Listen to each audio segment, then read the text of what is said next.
story soaked in guilt and grime. Dago serves the brew, murders keep the time. Menacing the code, specials written in blood. Today's dish, betrayal, served with a grudge. Dago in the back, flipping pancakes with a snarl. Bullet holes in the walls, paint a mural that's dark. Customers in shadows, faces blurred like a dream. Conversations and whispers, plotting schemes unseen. This ain't your local diner, this is Hell's Canteen, where your last meal's a latte and regrets the cream. True crime cafe where secrets spill like cream. Every sip a confession, every cup a scream. Tables hold stories soaked in guilt and grime. Dago serves the brew, murders keep the time.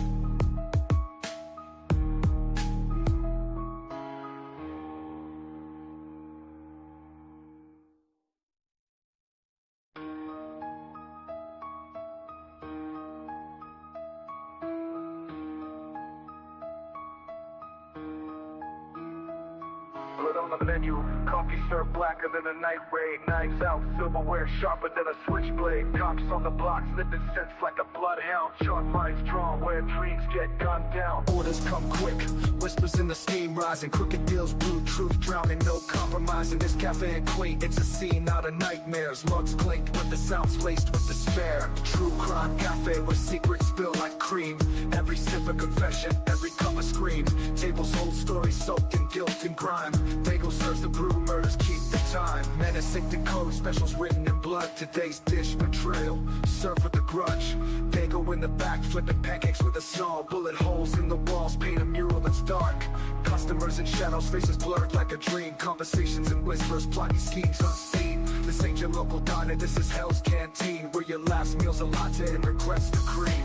True crime cafe where secrets spill like cream. Every sip a confession, every cup a scream. Tables hold stories soaked in guilt and grime. Dago serves the brew, murders keep the time.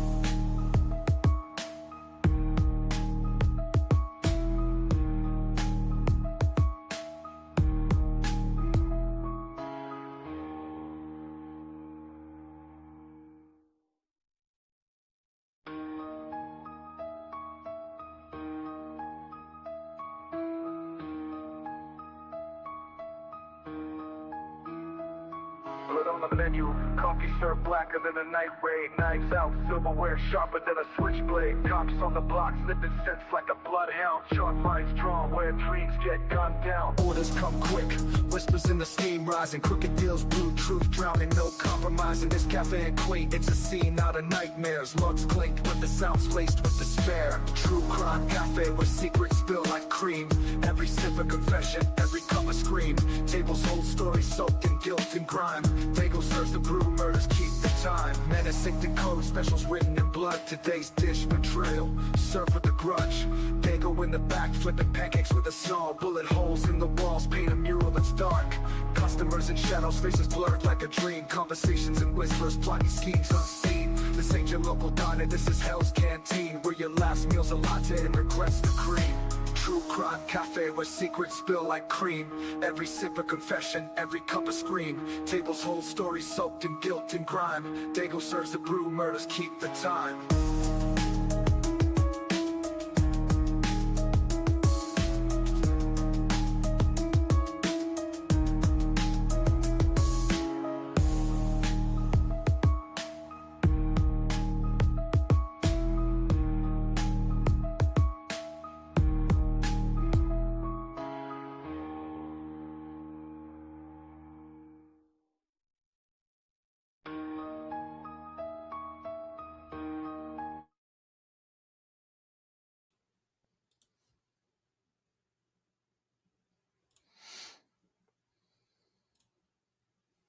All right. Welcome back, everybody. Thank you for joining us today on this Sunday, Labor Day weekend. I hope you're all having a great, safe, and happy weekend.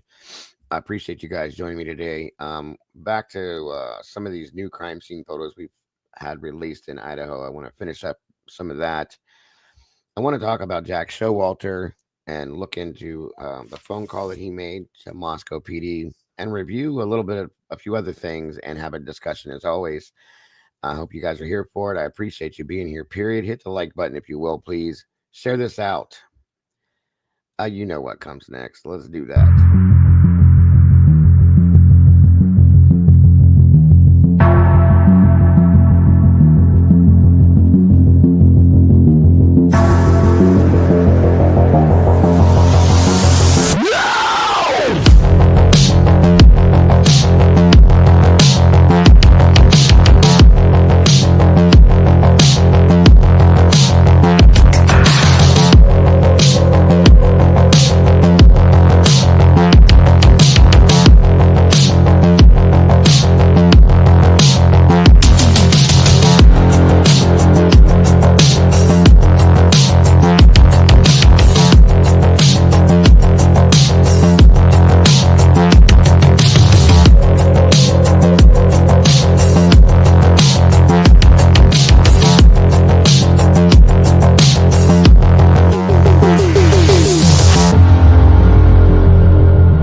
All right, we are open for business. Welcome back, guys. Please excuse my voice. Like I said, I got some laryngitis bubbling up. Gotta love this time of year. And I appreciate you all joining us today. I hope you're having a great and safe Labor Day weekend and enjoying yourselves, guys. But I appreciate you guys taking some time out of your day to jump in here with me and the rest of us as we head on back to Idaho. We spend a lot of time there, guys. We should maybe pick up some property there or something. Who knows? Um, and finished checking out some of these photographs that were released that I didn't get to. I want to discuss a little bit of Jack Showalter and his phone call to Moscow PD and review. There's a couple videos out there that were put out that have some interesting pieces of info in them that I'd like to review and get everybody's feelings and thoughts on if we can. So grab a seat here at the cafe, if you will. Get comfortable, grab some coffee, tea, whatever it may be. Please come on in and have a conversation with me, if you will. Share this out, guys. And on your way in the door, please hit that like button, if you would. And when you share it out, let everybody know what we're doing in here, guys. And let them know we got plenty of room. Come on in. It's great to see everybody in here today. I appreciate you guys so very much.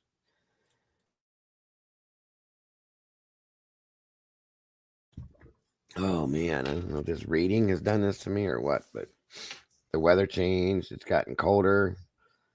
A little bit of everything, I'm thinking. So, you know,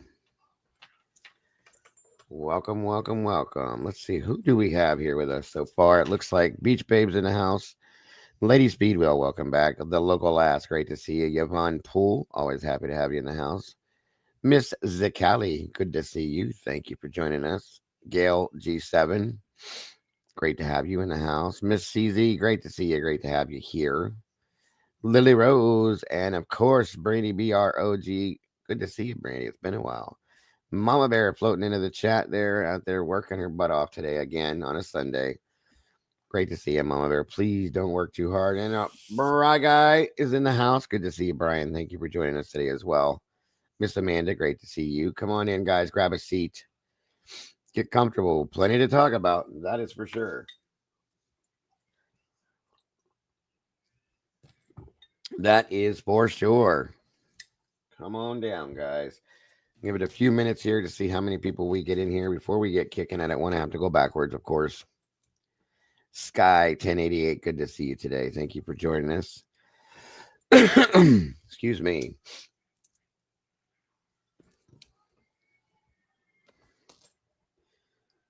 Sunshine and showers in London. What's known as a monkey's birthday. Crazy. Kathy, probable cause. Great to see you. Debbie Ann, thank you for joining us. I'm glad you didn't miss us either. It's nice out, like sunny wise, but it's cold. It's chilly. Well, it's not really cold. It's comfortable. But for this time of year, it's only 69 degrees. So Curious Rose, great to see you. Happy Sunday sauce day to you as well. That's what we're doing. Sausage and peppers. Sausage and peppers and some penne. And of course, the sauce. That is dinner for today, folks. Gotta love it. Gotta love it. Miss Joanne, what is going on? It is. It is. That is right. I do this every year around fall. Right when fall kicks off. As much as I love it, it happens to me every time.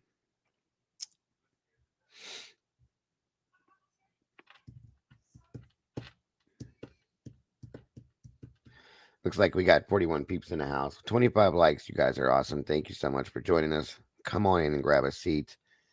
I feel as a pain dying to know what color his car looks like is huge, but we all have ignored it. Oh no, we're not ignoring it, Brian. We know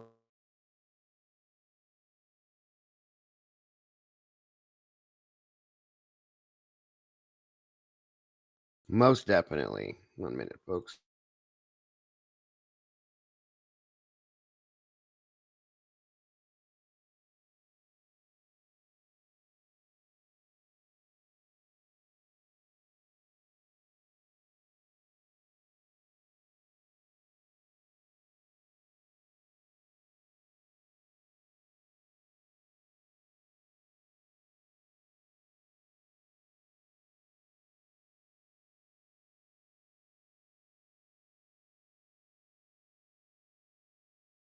Welcome back, Miss Dory. Great to see you. Beach Babe. Ricotta drops. Ooh, that sounds good. That sounds real good.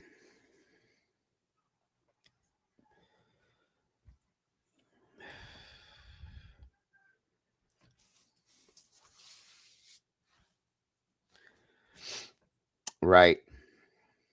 Yeah, we're going to check into that too, local. Isaac Miller, my friend, welcome to you. First time here. I appreciate you joining us. I hope you enjoyed enough to want to come back. Please make sure you welcome anybody here that's new, guys, like we always do, with open arms and let them know um, the type of community we are and make everybody feel at home and comfortable as we do with anybody new. Please and thank you. I appreciate that.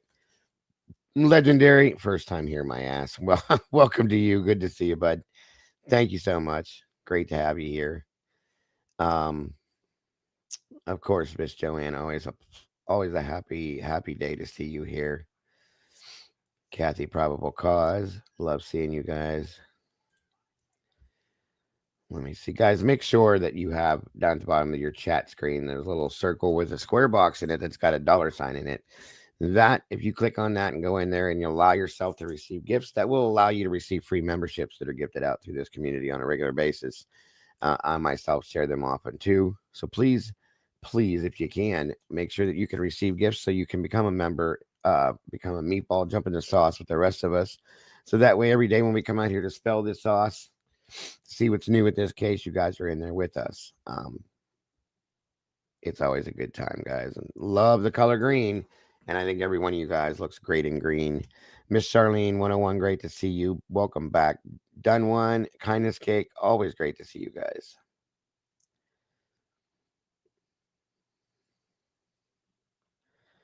Ricotta puffs, that sound good.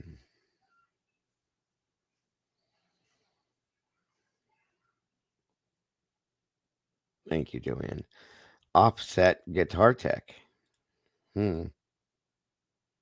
Welcome, my friend. Good to have you in the house. Another new name. I love seeing these new faces and names, guys. It's very awesome to see you guys. Thank you for popping in here, Legendary. I appreciate it, guys. Please make sure to hit that like button on the way through the door and share this out and let everybody know what we're doing over here at the cafe today. Please and thank you. We do appreciate you all so very much.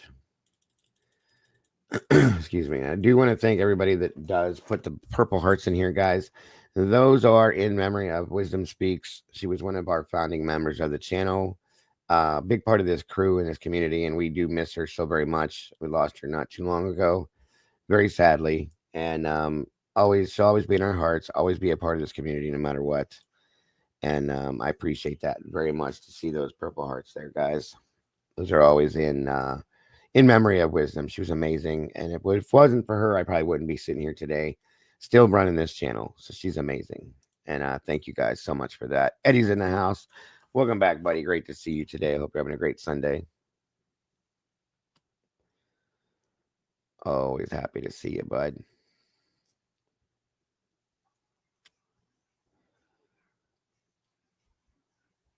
What are we talking about there, Brian? Newly discovered evidence.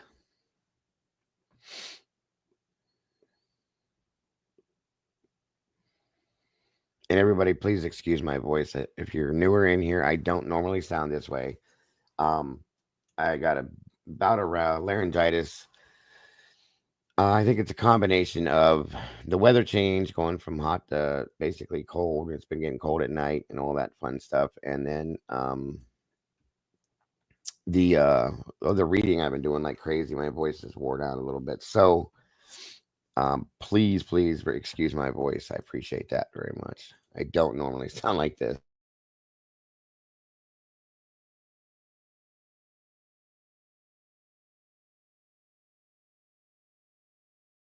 How can what be, buddy? What are you talking about, Brian?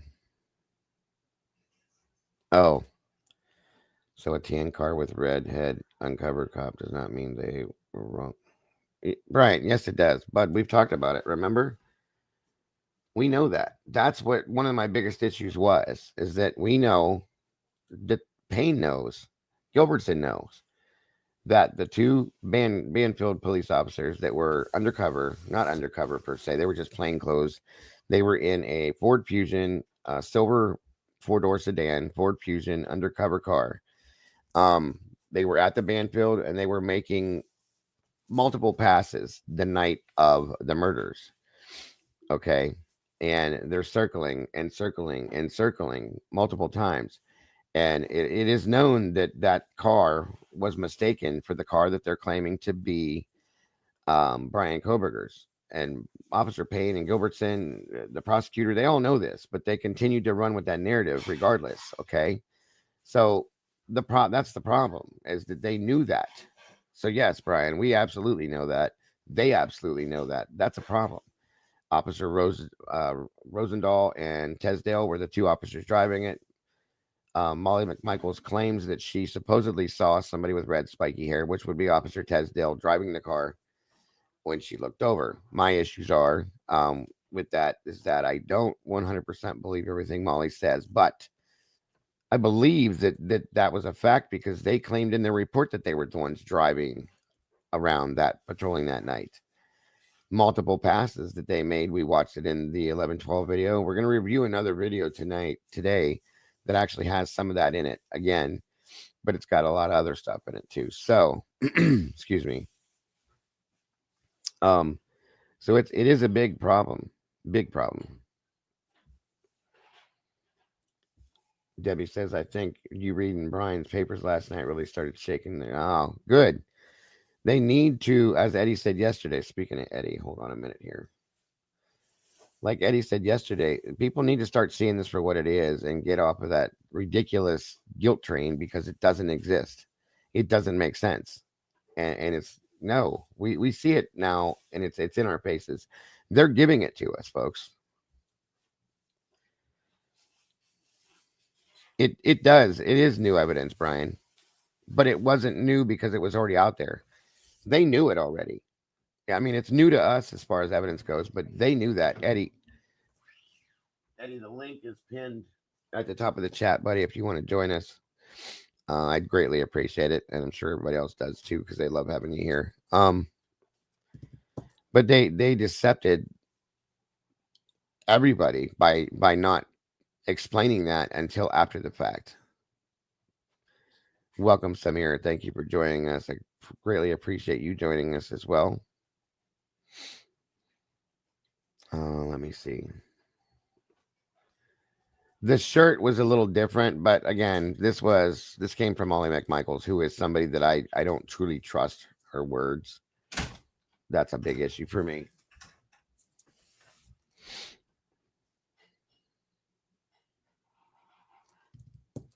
Brian's car was not there that night. There's that's the biggest issue with that statement and that whole bit of information.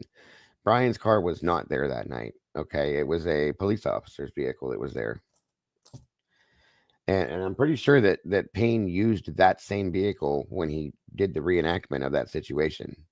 Welcome back. Thank you for joining us tonight.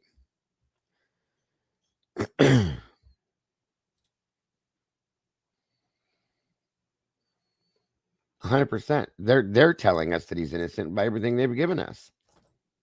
What are we supposed to do with that? You know what I mean? Absolutely. I know that, Rose. I do. So do I. I love Eddie's insight and his thoughts and feelings. Cat K's in the house. I'm glad you're here, Cat. Great to see you.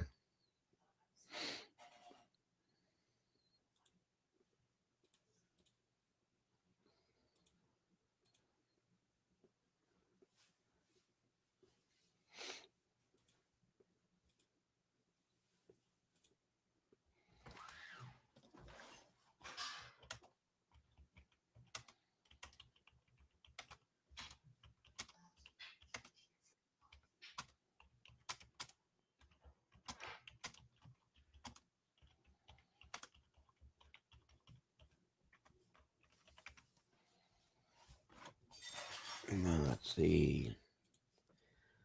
Boom. Sorry about that, bud. Didn't see it first. Welcome. Good to have you here today. How are you? Hello to everybody.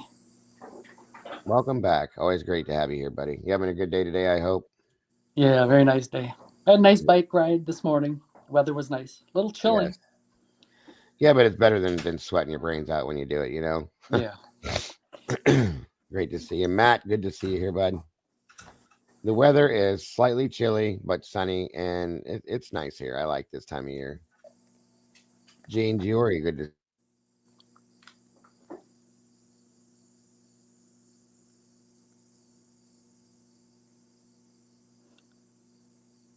Dago, your mic cut out. Oh, sorry. Can you hear me now? Yeah, we can hear you now. Sorry about that. Thank you so much for that, Rose. That means everything to me. I really appreciate that so very much. Same with you, Cake. Kindness Cake. Thank you so much for that as well. Eddie's definitely a lot better and easier to listen to than me. Plus, he always comes with really, really, really interesting thoughts and feelings on this stuff. So, only true fact from day one is yeah, B man, good to see you. And the date that it happened. That's truly where we're at with that now. That's about the only truth we've been given is the date and the fact that it happened. That's about it at this point. Matter of fact, I came here this morning having just discovered yet another inconsistency that's worth looking into. I always love it. I always and love it. B-man, it is so true. It's almost like, what do we know as a truth up to this point? And the answer is not much. That it happened on November 13th of 2022 and that it actually happened. That's it. Yeah. And every day that passes, it gets worse. It gets worse. More and more. So yeah, very good statement, B man. Noni McPoppins, good afternoon. Great to see you, dear. Thank you for joining us on this Sunday. I hope you're having a beautiful day as well.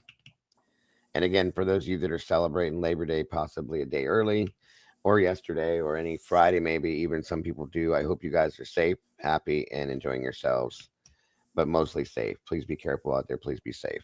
RC3, great to see you. Thank you guys again. 104 peeps in the house, 59 likes, guys. Let's see if we can make that match a little bit more so that we can get this up in that algorithm. I would greatly appreciate that, as does YouTube, of course. And please remember, folks, during, before, or after, if you'd like to, please leave comments in the section. I love reading those, and I do try to get back to everybody on those. I definitely read all of them. That's a fact. And I will always try to make a response to them if I can. And YouTube loves the comments too and the interaction. So please feel free to leave comments anytime, good or bad. They don't have to be, you don't have to agree with me on everything or anything for that matter. If you completely disagree with me, leave a comment in there. I would like to see it. The patrolling car early. Yeah. Well, and you know what? It bothers me, kindness, because it's not Brian. And they never changed the narrative on that. They let that run until they have him convicted. I answered your question. Oh, thank you, Brandy. Did I not see you?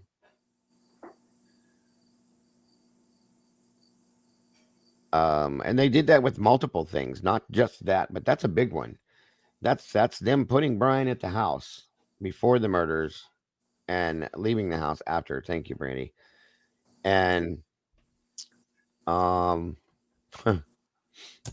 that's probably one of the biggest things in this case. They knew that was not who that was or what it was. They should have changed it. They should have came out and told the court system, and they should have told everybody that's not Brian. They did it with his phone too. Right? Yeah. He turned his phone off for sure. That's what we were told in the beginning, and at the end, after all, Bill says, "Well, he could have. We don't know." They did through the whole case. They've done that. That's absolute insanity to me. And they're answering questions truthfully now. It's too late now. They got what they wanted. 1 minute. I got to grab something for my wife. Come on in, guys. Get comfortable, and I'll be right back.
All right, sorry guys.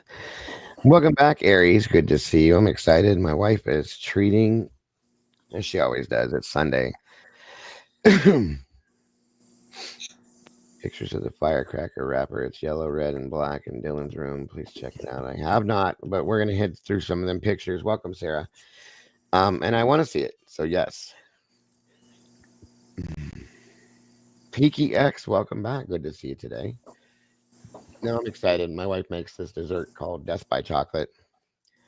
Probably not supposed to have it, so I eat very little of it. But it's I think I've told some of you guys about it before. It's brownies broken up, chocolate pudding over top of that mixed in, and then she breaks up Reese cups inside of it and puts whipped cream on top of it. Wow, it's good. And like I said, sausage and peppers, penne pasta for dinner. So it's gonna be a good day. I have laryngitis, Matt. I sound horrible. I'm sorry about that. So please excuse that and forgive me for my voice. Steve, thank you for that. And by the way, hello to everybody. If I had an opportunity to say hello to you individually. Thank you for that, Steve. I appreciate you guys welcoming Eddie the way we always do. He's a pretty important part of the community, folks, and the channel for sure. There's no two ways about that. Great to see you today, Steve. Thank you again for that. B-Man, it's great to see you. Sarah D. Irish, great to see you. I definitely will, Beach Babe. Circus Music, great to see you. The question I have, again, welcome Isaac Jr. or Miller Jr. Another new name, guys. Again, please welcome everybody new that you see come in, as we do with everyone, with warm welcomes and open arms, and let them everybody feel at home and make them comfortable, please. And thank you to anyone. Where are people? Wait, the question I have is, where are people? There are no people outside when I said that too the other day, Isaac, because even here, I live in a rural area, very, very country rural area. Okay. I live on an old farm, so on and so forth. And even if something happens and somebody sees a police car or an ambulance, fire truck show up, the whole neighborhood goes outside to see what's going on. And that's been anywhere I've ever lived. Okay. Anytime when I was a first responder, any scene that I was ever on, there was always people outside watching. Why is there nobody outside at this scene? And it's not like it's 6 o'clock in the morning, it's noon. Where is everybody observing this, wanting to know what happened? It's like they stayed away on purpose. That's my thought. Did they already know? I think a lot of people did already know. That's a great question though, Isaac, and I appreciate that.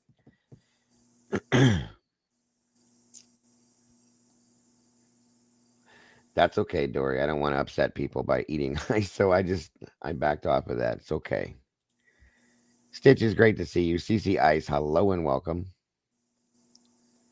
Miss JC, always happy to see you. Thank you for joining us, dear. Hope you're having a great weekend. So yeah, that's a great question, Isaac. And I always wondered that where the hell is everybody, and why are they not standing out there staring? It's what people do. It's an auto. People are curious creatures by habit. It's just it's what it is. And I know that they got messages. They got a Vandal alert around 1. People were getting messages way before that through Snapchat groups and so on and so forth, and knew. And yeah, that's a good point, Dunwin, saying we're already heading out of town. Gotta wonder why. I mean, a lot of people were scared. That's agreed. I just expected to see a lot more people curious.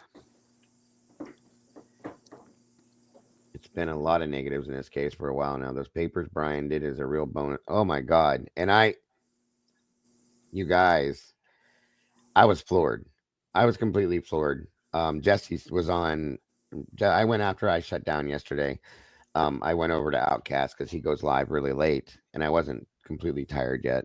And Jesse popped in there last night. It was morning for him, but he popped in there, and me and him both went on Outcast panel, and the three of us agreed Outcast is floored, Jesse's floored, and like Outcast said, you can't make this shit up. You just can't, guys. This is like. I must say this, and I'm not saying that it's a good thing, but it's definitely going to make one hell of a movie script. That's for damn sure. Because of all the ridiculous things that have happened within this case, I'm surprised it's not out yet. That's my point, that nobody has put this out. There's definitely books and everything else, but I'm surprised there's not a movie yet. The megastars in the house. Thank you for joining us today, dear. I appreciate you. I was getting a little nervous. I didn't see too much blue in here, so thank you, Meg. And I'll try to help you out as much as I can. It's Sunday, so I'm sure my mods are doing family stuff, and I understand. Brandy's in here too, so hopefully this crowd's pretty good, so we shouldn't have any issues. And Mr. Kent Corbett, welcome back, my friend. Great to see you. 126 of you amazingly beautiful people in the house. I appreciate each and every one of you guys so very much.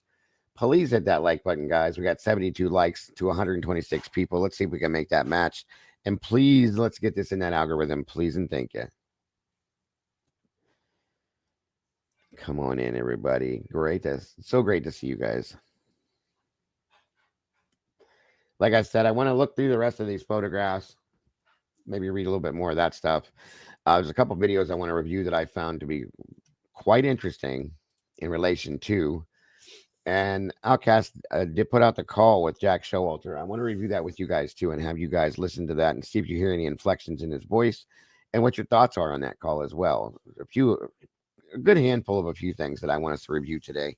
And I'm grateful that Eddie's here to do that with me. I always like to hear what his thoughts are and his insight into what we look at. So thanks again, but I appreciate you very much. Eddie has become absolutely my the Idaho 4 co-host, period. That's the only way I look at it. My wife has even noticed, so, and we're grateful for that. Tomboy. That's kind of funny. I mean, it is what it is, but it's a mama bear. I love to have the three of you when all three of us are here. When she's able to be here, I love it. But it is kind of funny. I think I love it though. WB says, why was an ISP guy going to a restaurant to check on Kaylee 3 weeks before? I don't know about that for sure, WB, but that's a good question. I think I'm more Eddie's right hand man because Eddie's a lot more in depth, like in touch with this than I have been because he's so on top of the note taking and he's got he remembers some things. I mean, I can do long term memory stuff from a couple years ago to an extent, but there's so much of it, you guys. It's really hard to remember a lot. So I just think we work together very well, both of us, and I appreciate him for that too. Well, let me test your memory right now. Okie doke, let's do it. And this is for everybody else too. If you want to be involved, just type it in chat if you think you know. Sure. According to Joe Vido's or Vidot, I think everyone you're right. remembers him from the grub truck. Joe Vido, yeah. According to his own say-so, during his TikTok, I guess it would be like a live stream that he did.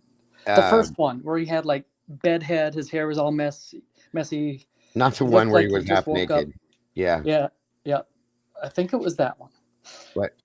According to his own say-so, what date did he quit or take off of work, rather, and go into the Moscow Police Department because they wouldn't return his phone calls because he thought he had some important things. So he called them. They never would return his calls. So what date was it that he finally took it upon himself to like walk up to their door and insist on being interviewed? Oh my God. That's been a while. Jeez. And it's a tough one. It is. Lucy, you're insane. If you weren't here, we'd be lost. So stop saying you don't know shit because you know way more than a lot of us. I'm grateful for you as well. Kindness, thank you so much for the super chat. You're an angel. Or super sticker. I appreciate that so very much. God bless. Damn it. Was it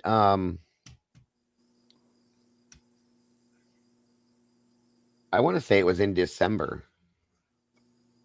Because I thought he had tried to contact them a few times, wasn't it? Lucy has it. She's got hashtag 158. We got a winner. No. No, Lucy, don't be doing that today. Not today. I'm gonna call hashtag 153. That was hilarious. I don't remember, Eddie. I'm sorry to say, but I thought I thought it was in December. I have written down in my notes November 16th, which is the day of the press conference, the first press conference that they had. And he went in there in the morning of the 16th, which was before the press conference began. Right. That's right. That is now, right.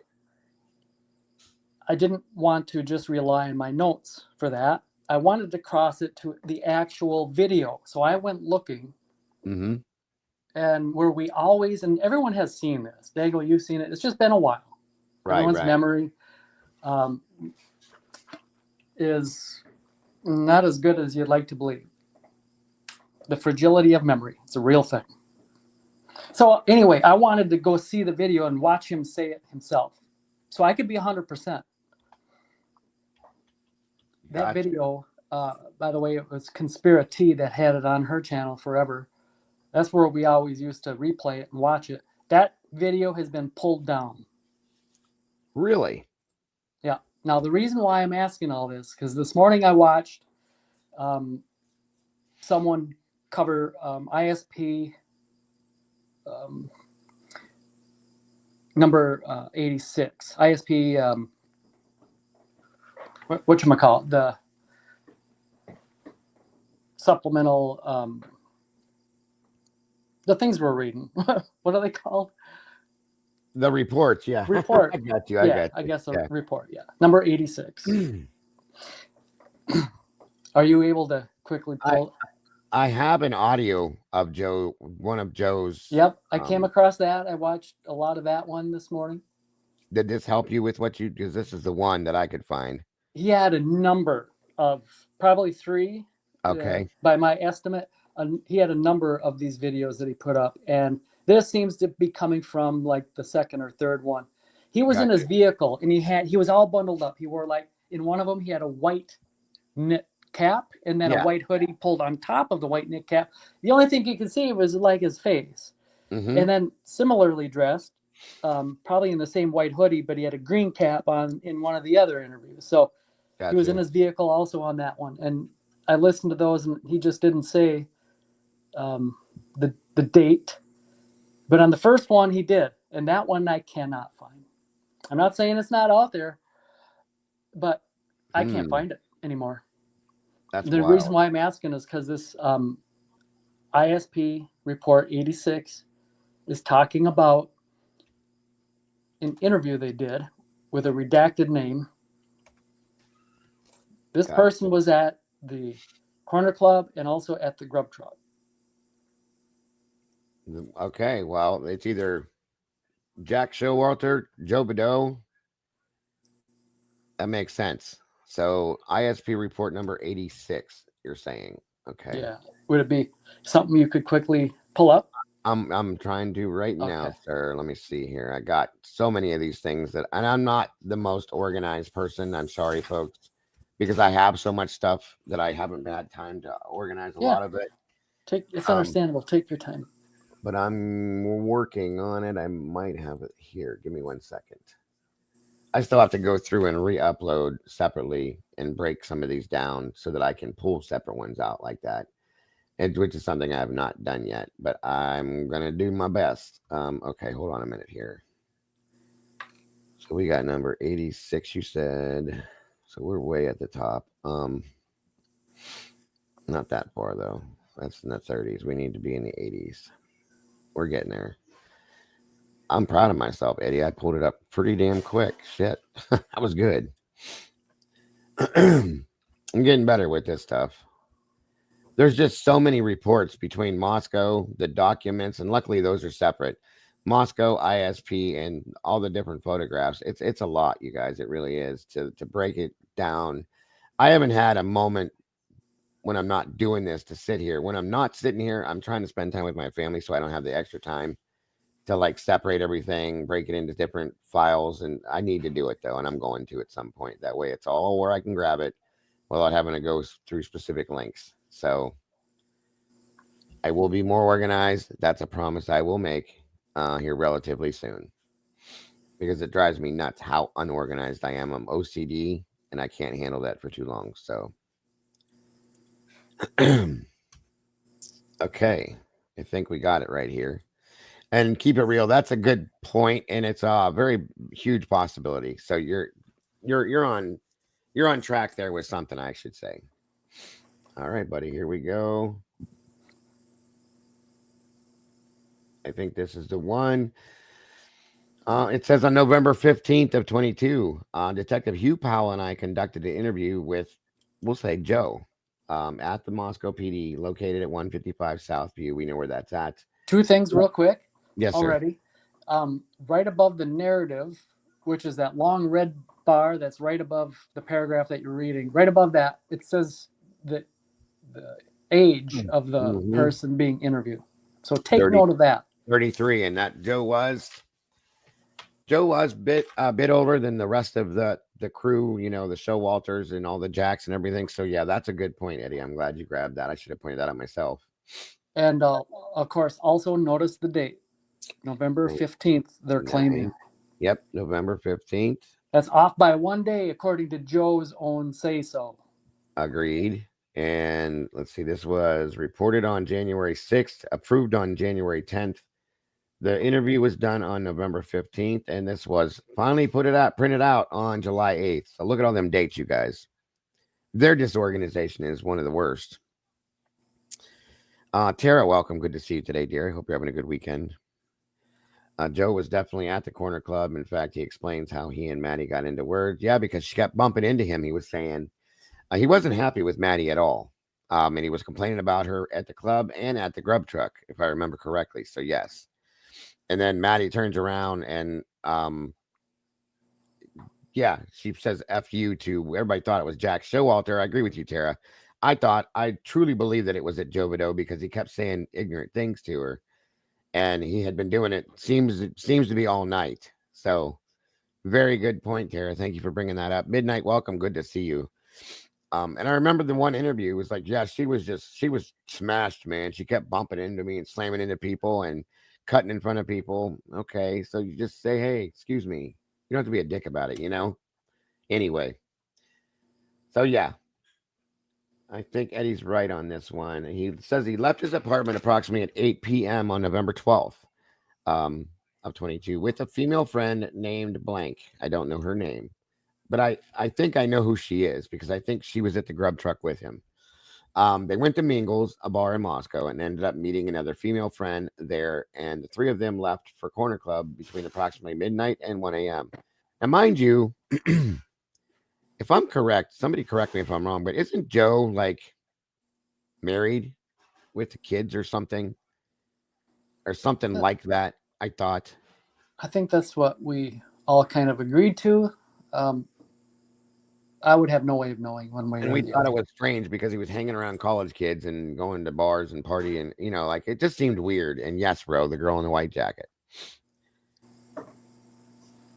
That's kind of I mean, I never thought he was involved in this, but I always thought there was something off about him because of those things. And then he did the interview half naked, um, no shirt on. This just he's just a weird subject, period. Welcome, Just Debbie. Good to see you. And thank you for being number 98, guys. Couple more and we'll hit it. That's awesome. All right. So um the three of them left for Corner Club between approximately midnight and 1 a.m. And at the Corner Club, he really noticed a girl who couldn't stand and was touching everyone. And he stated that I thought she was on something. So I was like, this chick is just your classic like college girl that took a pill and didn't know what it was or something. And you know what? You're right because he said something like that before, Eddie. This is him. Welcome, Dean. Good to see you. He's a single dad. That's right, Curious Rose. Thank you. Welcome, K Bass. Great to see you as well today. um, this female was later identified as Madison Mogan. Um, I'm gonna guess Joe Vito and another male left Corner Club at approximately closing time and went to the Grub Truck, a food truck located in Moscow. After they got to the Grub Truck, he noticed Mogan arrive with another female who was later identified as Kaylee Gonsalves. Gonsalves Mogan, I'm sorry, Kaylee Gonsalves, and then says Gonsalves. Period. Mogan appeared extremely intoxicated to the point that she was falling against the grub truck repeatedly. He noticed a male standing near Mogan and Gonsalves and believed that he was there with them. This male was later identified as John Jack Showalter. He had a conversation with Showalter at the grub truck, and Showalter said he was there just to make sure that the girls got home safe. Joe asked him how he felt about being recorded and then pointed out the live stream recording on the grub truck. They continued talking about inconsequential topics like cars, the weather, and how their night was going, etc. It seemed like Showalter knew a group of fraternity guys who were waiting at the grub truck. Mogan and Gonsalves were whispering to each other, looking at Showalter and giggling. He thought Showalter was in the friend zone when describing the dynamic between the three, and he felt like Showalter was annoyed with the girls, saying he kept shaking his head at them, taking deep breaths, and sighing. A blue car, here we are with this again, a Honda, eventually pulled up near the grub truck, and he saw Mogan and Gonsalves get into it and leave. He was unaware of something, location, or actions until he reviewed the recorded live stream footage later, but had initially Showalter's location or actions until he reviewed the recorded live stream later, and he had actually initially thought that he left with them in the car. Well, that's not true because that's a lie, folks. Because when the girls went and got in the car, Vado is the one that said to Showalter, "Hey, dude, your friends are leaving," and Showalter went like this. They were gone already, and he walks off the other direction. So that's not true at all. That's another. Why do you lie? Why would you lie about something simple as that? But okay. Anyway, the audio video was interview was downloaded and turned over to Moscow PD evidence. There we are. Yeah, and he also lied about them trying to crawl into the grub truck. And I remember we watched the grub truck video a lot, folks, back in the day. I don't remember Maddie falling into the grub truck itself repeatedly. Yeah, thanks for saying that. Yeah, Could you that didn't scroll happen. back so we could put our eyes on that the body of that document while we're talking to it? Because I think I caught another inconsistency. Yeah, you're right. That's a bit of an exaggeration, the way he says A she whole bit, yeah. repeatedly kept falling into the grub truck. And I'm going to pull Falling this up. against the grub truck. I will pull it up on once Eddie points these things out just for a quick minute. I know it's going to be hard to watch because we watch it so much, but I'm going to show you guys real quick that interaction. She does bobble a little bit, but nothing like what this guy's saying. Go ahead, Eddie.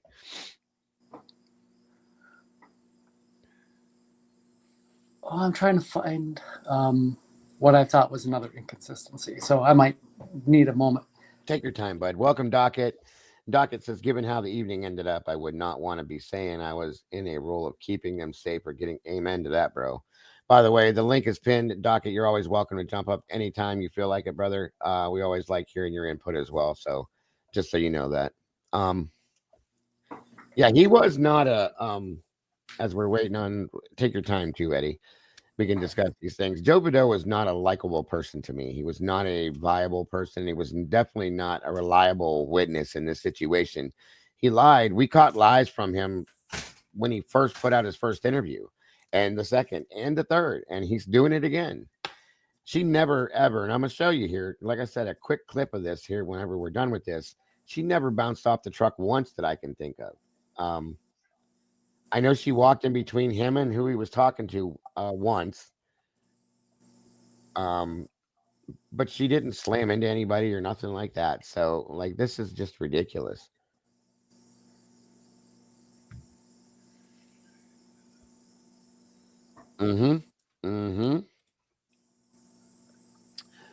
Bingo, down one. That's how I took it too. And like I said, I'll show you guys.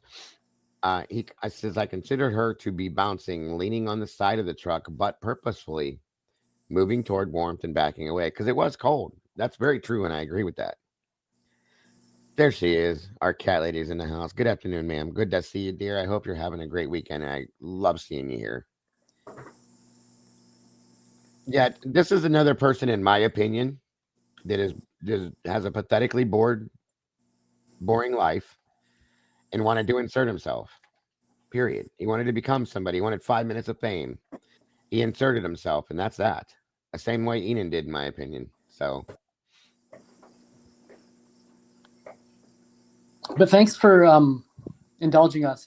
I think the biggest two unknowns here is this 100% Joe that is in this interview, which I think we're at about 100% sure. Well, that statement, I remember that in one of his interviews, Eddie, and I'm about 100% with you too on that. Yes. Yeah, there's almost no more doubt about it. And then the other is, how can we recover? I think you played it in one of your live streams in the past, so it would be, I think, recoverable, so long as none of your videos have been pulled down by 3-letter agencies. Who knows? Yeah. But where is that video of Joe saying, the day that he walked into the MPD, right, to forcefully? I will have to go back through mine and see if I can find it. If it wasn't hit. Yes, we love the CIA, Docket. You're right. They do so much for us. We love them. But yeah, I'll have to go back. Video, and why did Conspiracy? Why is hers not there? Did she pull it down? Is she aware it's down? We don't know. Is that the way that works? Can someone else pull it down without you knowing, the content creator? I don't know. They can take it down for specific reasons without you knowing, but you'll get an email of it at that point, and it tells you why. It's gone though. I couldn't find it. I'll have to go back and look some more when I have some time, but it's very possible that they did take it down for whatever reasons. Maybe because there were lies in it, or there were slanderous statements in it, or something like that. You know what I mean? Thank you, Meg. Yeah, or him saying that he was there on the 16th, and now in this report, they're caught up in a lie. They're saying he was there Right. on the 15th. Dinky, what is up, my brother? Good to see you, bro. I've been thinking about you. I hope you're doing great. Hey, Dinky, good to Always in see you. always in my thoughts and prayers, bro. I hope you're doing well. We miss seeing you. I appreciate you stopping in here. Be safe out there, brother, and much love to you. Thank you so much for popping in here. Dinky's amazing, guys. You guys gotta, if you have not yet, he changed it up, guys, and he's doing something different with his channel. It's going to be amazing. So please subscribe to Dinky Outdoors. I promise you guys, it's not going to be any different than what Dinky was doing. If nothing else, it's going to be better because Dinky's amazing. And I can't wait to see all the stuff he's going to be putting out with this. So please subscribe, guys. If we can put his link in here, please and thank you. And support Dinky any way you can, guys. We appreciate it. And we love him over here. So there's Jesse. Thank you so much for joining us, Jesse. Again, Jesse and Docket, the link's pinned at the top. Feel free anytime to jump up here, both of you, if you want to. Just got a GoPro. So here we go. I'm down for it, brother. Anytime, I'm ready for him. I can't wait. There's the link, guys, right there. Please click that link, subscribe, hit the notification bell. I promise you guys, you won't be disappointed. Go check it out. Support Dinky, show the love, and hit the like button on everything you can. There he comes, Mr. Shul. Good evening, my friend, to you, and good afternoon for everybody else. I see it. Good evening, everybody. Happy to see y'all. Hello, Jesse. I Right caught there. the replay last night. I found it extremely interesting watching the replay last night. It was. Particularly happy to see Docket Decoder on the panel. I'm a big fan of Docket Decoder. Yeah, and he's done great. I know at the end of the stream, he said he was kind of real happy to be on the panel and everything. I think everybody was certainly equally happy that he was on the panel. I like Docket and I love his work. I'm grateful that he's become part of the community and that he's joining us up here too. I love hearing his thoughts and feelings, and I love the work he does. Like I said, so I was grateful to have him up here last night with us. I think he's just another amazing addition to the group that we have here, that we have been breaking this stuff down with, between you and Eddie, myself, Willie, and quite a few others in here. And you put it all together, and we got an amazing community, an amazing team, in my opinion. So I appreciate you being part of that, Docket. Hey, Allison, thanks for joining us. Any luck, Eddie? No. We can move on. I just wanted to point that out, and maybe Let me pull this has up. the ability to recover that. Joe, I wrote it down, and I'm going to keep looking for it, Eddie, because now you have me wondering why it would have been pulled down for sure. And it's better if people hear him say it with his own words rather than me say, yeah, hey, I have it written down here in my notes that Joe said he was interviewed on the 16th. Sure, but to hear his voice saying it is clarification about it. The best clarification you can have. Yeah. But my again, saying it doesn't mean anything. Right. And again, remember that, folks, that he lied in his interviews, and now he even lied in his report with police. Why? That's a good question. Give me a minute here. Let me show you. It's been a while since I've heard anything from Sergeant Friday. Has anybody done a wellness check recently? I sent him a message. I don't know that I got anything back. Let me double check that real fast. There's been some big bomb drops recently, and for a guy that's been involved in this case, you'd think he'd want to jump up and say something about it. Yeah, but you got to remember how Sarge is. You said it best the other day, Dago. He just wants to. He'd rather not discuss things that we haven't read, seen, or know, and he tries to avoid the extraneous. Well, actually, one of the ideas. things I noticed about watching the replay last night is I had touched on it maybe yesterday morning or in a recent stream about how the lines are blurring from staying on the straight and narrow to getting into the realm of conspiracy theories. And should you fight it or should you not fight it? And Dago said something last night. I don't know exactly how you put it, but it got to the point where I think you said, in the past, I would never talk about things like this, but at this point, you can't fight it anymore. I mean, it's just getting so crazy. Yeah. I can't remember what that was about, but yeah, just it's hard to look at all the information and come up with something that isn't conspiratorial. Good point, sir. All right, let's look at this here real quick and get this out of the way. Oh, so he is still around. Tara said she checked his Twitter account, and I guess he's still around. God, surprise he hasn't done any new. I don't want anybody to go into convulsions watching this because I know we overdid it with this damn video for months, but I'm just proving a point with this real quick. It's fun to watch other people be miserable. Yeah. Have a good night. Hello. Hi. Welcome back. Thanks. I would like the carbonara.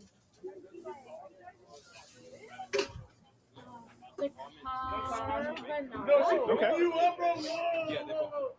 But if I have like a free grub cook on my app. Oh, yep. So what you want to do is we'll actually do this. There you go. Thank you. Absolutely. How many more do you need? That's the second one? Awesome. Dawn's mom. Oh wait. Yeah, one. Maybe I didn't have a free grub. It's right here. And then what was the next one? For anybody that may not know, this right here with this hat on, this bigger guy is Joe Bideau. That's Jack Showalter back there on his phone. This is who we call the sweater guy. This is one of the friends that Joe, I believe, was at the Corner Club with, I think. Don't quote me, but I'm pretty sure. We're going to remove the spoon. Carbonara. The carbonara Mac of the week. Here, I'll grab it for you. Excellent. And then click see rewards. Enjoy. And it looks like you do not quite have enough points yet. Oh, that's okay. That's okay. I do have a big burrito pork here for you. Cool. Thank you. Order 78. Thank you very much. Where's the pen? There she goes. Where's my pen? How are you guys doing? I'm doing. Might not be the right video to pull up. Oh, there we go. It's because I try not to lose my wallet. It's a good reason. That's smart, Derek. It's probably good to not lose your wallet. Guys, fuck yeah, great ticket times. Honestly, like Luke, Tebow, really solid.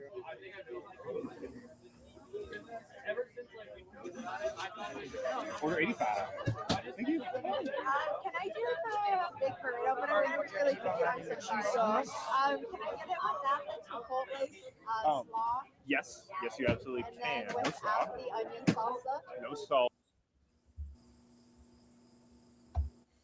Okay, so in that video, I didn't see her bounce off the truck or anything like that, but that's not the full video either.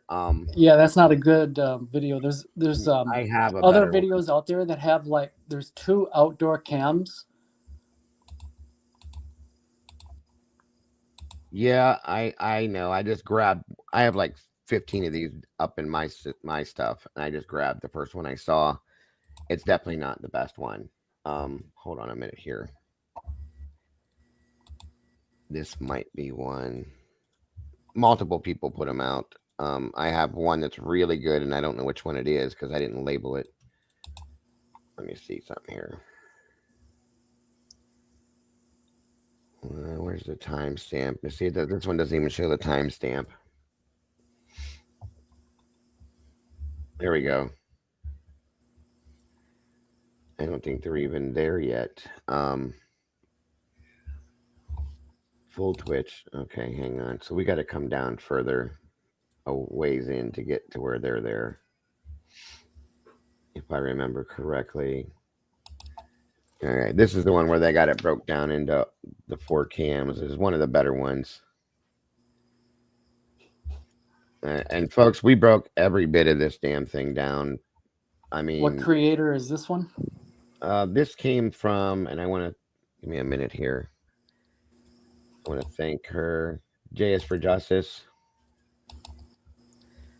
Okay. And we're just using this real quick to show.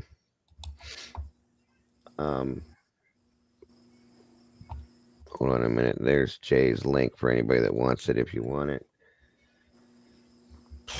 Hold on here.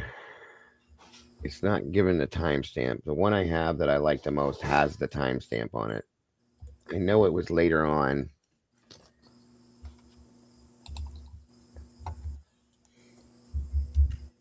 And there was a lot more people there because it was after bar close. Okay, this looks like we're getting closer to that time. Yeah, because no, that's not the same guy. These kids with their tank tops and shorts and shit. That one dude killed me because it was cold. Number 9, Jack Katovich. Okay, there's Badeau. There's the sweater guy. There they are. Here we go. Over here, if you look.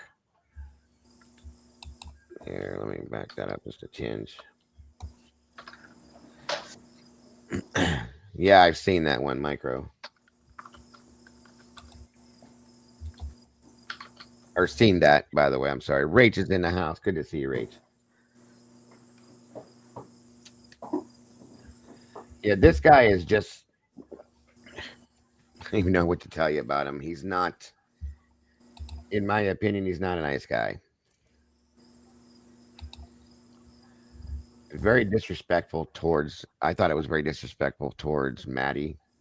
The way he talked, especially after what happened. And by the way, folks... For all the conspiracy rabbit holers, that kind of can of Coke in his hand is not a camera. Okay. That was a big thing that he was holding it. Because this guy, from my understanding, if I was correct, number 9 over there, that's that Jack Katovich that everybody was asking about. Right over here. There's the girls. They just got there.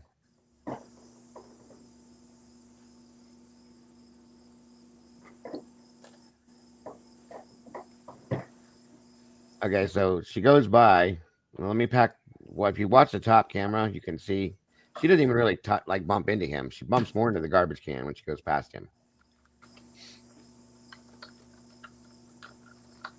And if you look down here, you can see it. In my opinion, he'd be lucky to have somebody like her bump into him. I'm sorry, I just don't like him. The way that he talked probably his fault for taking up too much space. Yeah, right. The way he talked about them afterwards and how arrogant he was, I just was like, dude, you're just a douchebag, you know? She was intoxicated. Like, give her a break. I'm sure you are not the most straight up and down guy when you're drinking a little too much. But again, I don't see her bouncing off the truck. She might be leaning on something, waiting. But she's not falling into shit. She's not falling over. Once again, proving that he's over-exaggerating for whatever reason. Make himself look important, I guess. She's over here right now. You see my cursor. And this, by the way, again, another rumor that I needed to dispel. Everybody thought this guy right here with this poncho thing on was Enan Harsh. It's not him. He looks a lot like him, but that is not Enan Harsh.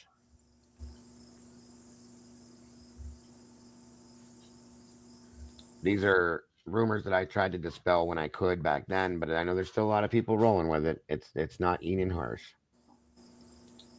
There is Kaylee, Jack Showalter. Maddie's over here, nowhere near him. And there's Big Joe. By the way, I have 2 of these sweaters. Somebody sent me. Miss Willow sent them to me.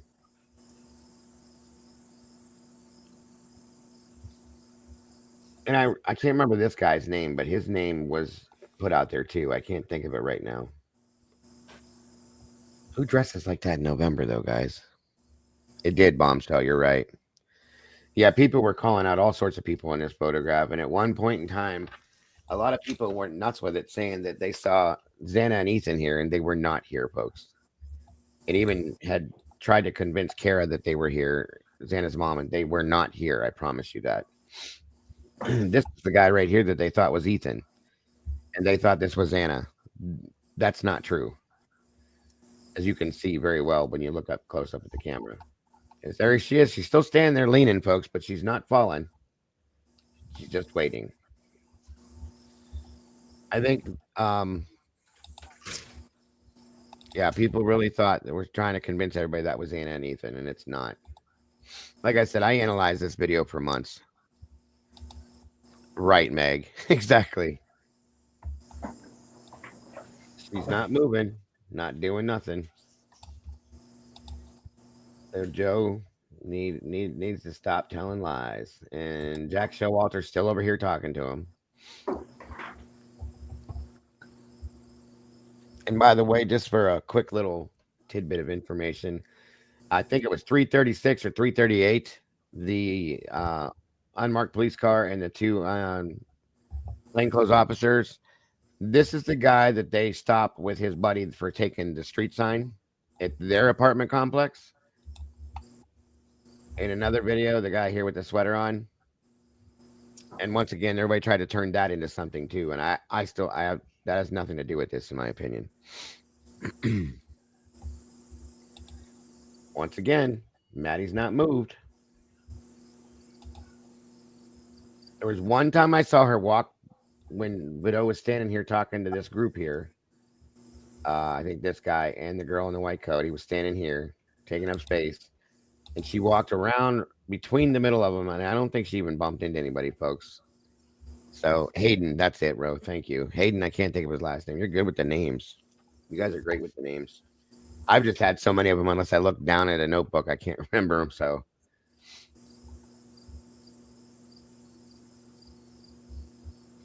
it's really sad to me to watch this sometimes too, because this was the last time they were active with, you know what I mean? It's just hard to watch sometimes. Very sad. Hayden Billa, there it is. Thanks, Guy. And Ro.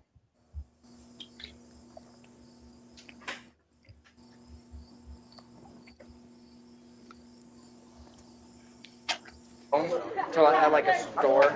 Oh, really? I always had my cards. Okay. It's because you're too prepared, Derek. It's because I try not to lose my wallet. It's a good reason. That's smart, Derek. It's probably good to not lose your wallet. Guys, fuck yeah, great ticket times, honestly. Like, Luke, Tebow, really solid.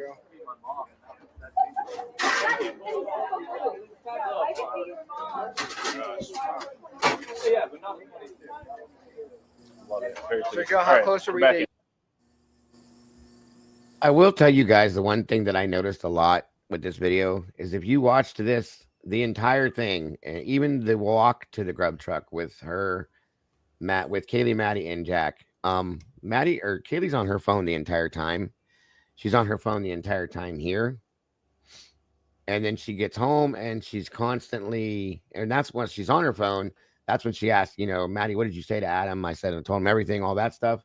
And then she's trying to get a hold of Jack. I've always thought, because she's very much in her phone texting like crazy, that there was things being said at that time about something that could have some importance to this. I always thought. So it's just a thought. Yeah. No, you're right, Tomboy. And thank you for being here. Appreciate you. Miss Denise, good to see you. You sitting down on Friday nights? I mean, that was a solid rush. It's a good thing that it ended, but this is Friday and Saturday in a row that got you down round one. So I'm liking it. I'm liking it a lot, guys. I guess he's gonna fucking need extra slot a second. This bad boy. Tebow's thinking to himself, if I start slowing down on Meg, maybe I'll get to sit down. He's going to try to sabotage me. I actually was wondering if I was going too slow and you were going to switch it back, and I was really scared of that. That's what I was scared of. Nope. Yes, let that fear. You guys, like, the highest ticket time I saw was 13 minutes, which is, I'm very satisfied. you guys have worked on the truck, and Derek and I have been the ones on grill and Mac, and we've had longer ticket times than that. Like, you're doing well. Welcome, Joel Zamora.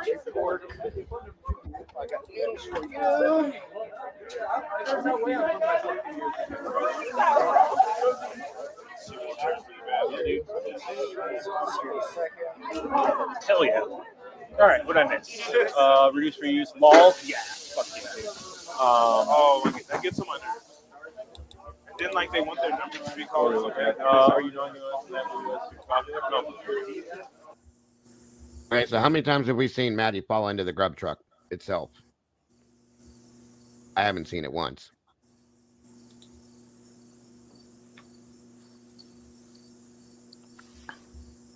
Lucy said, weird AF, the guy at the top, in the top right, was interviewed by News after BK arrest. And he said something to the effect of, I hope they got the right guy. You talking about the guy at the grub truck itself, Lucy? Joe up here? His name's Joe, too. Are you talking in the video over here? Tomahawks, what's the side for? Hello. Hi. How are you doing? Good, how are you? I'm doing extremely well. What sounds good? Get the death by garlic and add chicken to it. Yeah, definitely. Death by garlic. We'll add chicken to it. Anything else for you? And then can I do the 5 cheese? Agreed. 5 cheese? Yes. And can I add chicken to that? Of course. We're doing death by garlic with chicken, 5 cheese with chicken. Anything else? That's Love it. $23.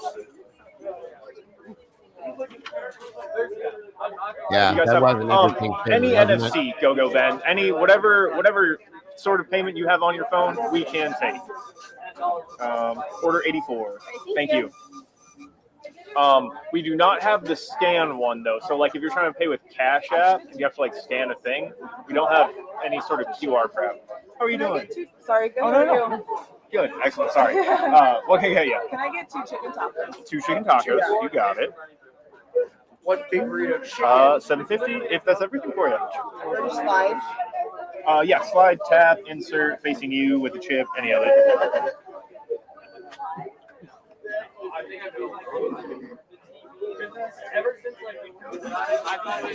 Order 85. Thank you. Can I do the big burrito? But I was really quick on some cheese sauce. Can I get it with that? That's Chipotle. Okay, so I didn't see it once, but whatever. Just proving a point with that anyway. On we go. Thoughts, Jesse, Eddie, anything?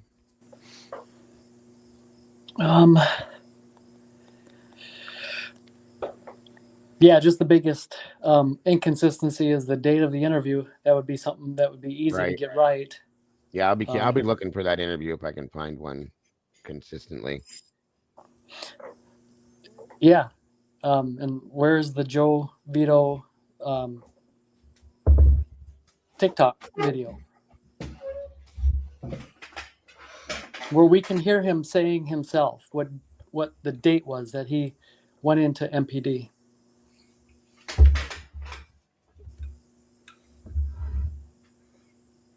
Good point, sir. Good point. Let's see. There's Joe Vito's interview with Paula Mancha. It's a must see. Paul Mancha. I'm sorry. Paul has a great video. A lot of great videos. Okay. Bubbly put that out, I think, at one point. Joe Vito teaching Christian, Yenna, and Gabriel at university. Okay. Joe Vito says that Jack Showalter did it. Rumors in it. He's sitting here talking to the guy. Did you guys see that? That came out a month ago. I think Huda put that out.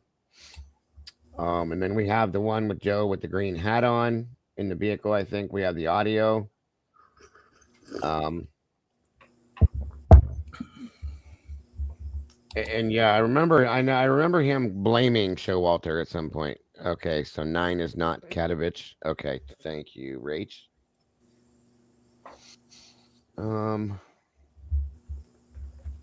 Colby Pugh, Brittany Stewart. Okay, so that's gotcha. Thank you, Rach. Appreciate that. Like I said, anytime I can be corrected, please do if I'm wrong, because there's been so much of this.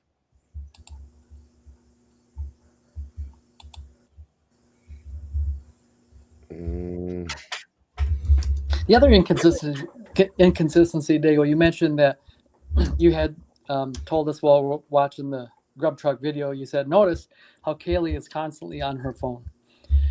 This morning, while searching for the Joe Vito enigma, I came across, might have been a News Nation interview with Olivia. And Olivia said that from 226 to 244, that Kaylee had called Jack D 6 times.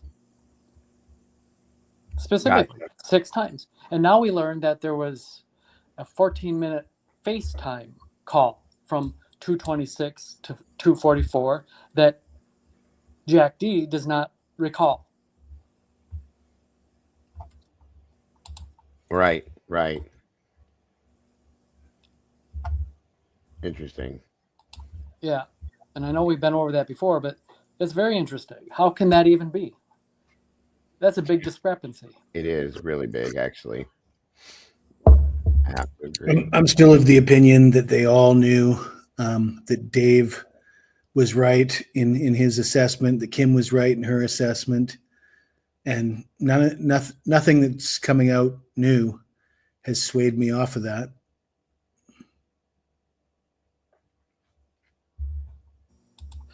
Good point. The Koberger papers sure threw me for a loop, though. Another discrepancy is that we've seen twice in reports and from Vito stating that they left in a blue car, and Showalter even said that they left in a silver vehicle. So, once again, I mean, I think that's kind of important. Jesse, what is the main theme you had mentioned a moment ago about Kim and Dave? So the main theme there is what? That they believed. That you believe that they believed.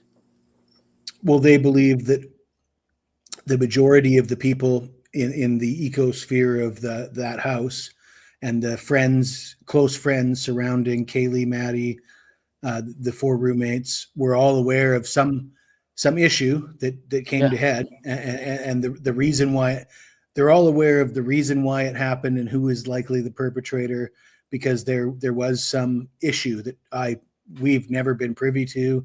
We can only speculate about.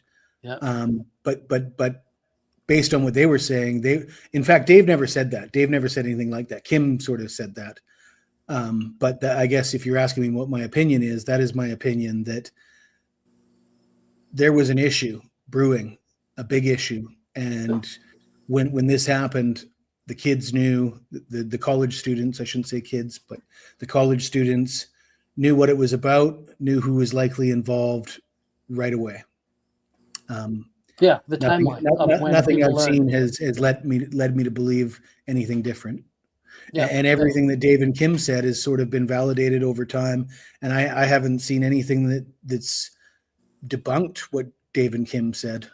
So all these drops, everything that's come out, it just remains. It's one of the few things that remains consistent, because so many things that we've talked about, so many things about the Grub Truck, Linda Lane, this and that, aren't consistent with everything that's coming out. But nothing really disputes what Dave and Kim said, in my opinion.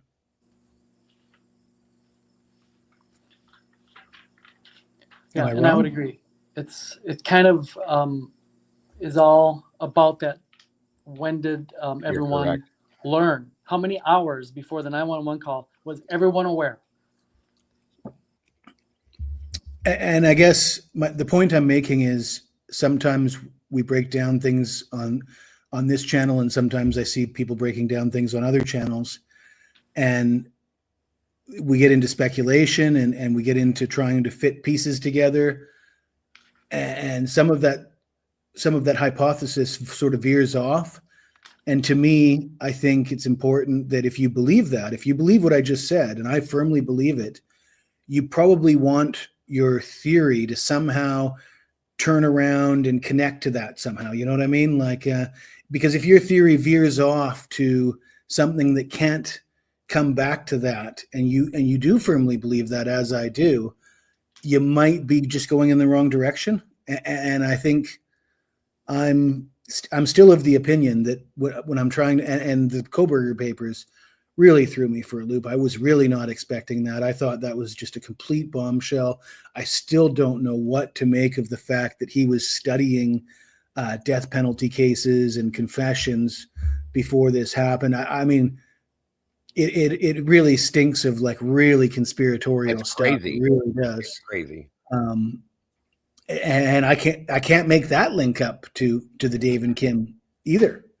No matter which way I want to go with that, nothing about that sort of links up with what I'm that saying. So. And Jesse, that part of that really takes me in the whole psyop direction for sure. Okay, I really loved when Docket Decoder said, "I'm all out of conspiracy theories because all of mine came true." That's the statement of the year, in my opinion. I want to put that on a T-shirt. That was very classic. And with your permission, Decoder, I'm gonna in my merch store. I'm gonna put that on a T-shirt. Truly, that's awesome. I love that. That's a T-shirt that I would purchase myself. Oh yeah, sure. And I will be wearing it on my show at some point because I love that one. As long as Decoder's cool with me using his phrase, I'm gonna put it on a T-shirt because I loved it. It was great, and it's perfect for this. If it quacks like a duck and waddles like a duck, it's a duck. There's no dancing a bunch of fancy word steps around it. Very good point. And y'all laughed at me every time I suggest psyop before. Listen, back in the day, Rage, I did laugh, and I'm so sorry for that. I owe you an apology because now I don't see it any other way. You sure can. I wish I could take credit, but I'm sure I've heard it. Either way, it's an amazing statement.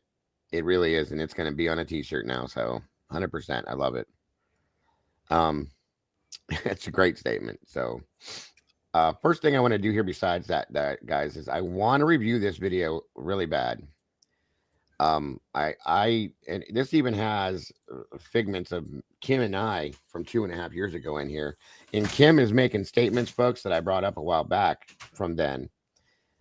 This is from Casper West. I've been following a lot of what Casper's put out lately. They're pretty interesting videos, folks. If you guys haven't caught up with it, please do. I got his link here, and just check it out. Like I'm saying, not everything that everybody says is fact, folks, or true. A lot of this is speculative basis and theory, but it's very interesting. So I've been following a lot of what Casper's been doing. His link is in the chat. Please go check him out if you will. But I want to review this with you guys, and I want your thoughts on this. This is something that really was interesting to me for a couple different reasons, and I'll show you. That's my plan, is to go through a couple of these different things, and then we're going to catch up with the other stuff for sure. I appreciate you all being here today with us. I really do. I'm a big fan of Casper West as well. Yeah, he's really done some interesting stuff. I'm grateful that these guys, there's people like Docket doing what he does, Casper doing what he does. I'm very grateful for these creators in a lot of ways. Agreed, Clifton. Agreed.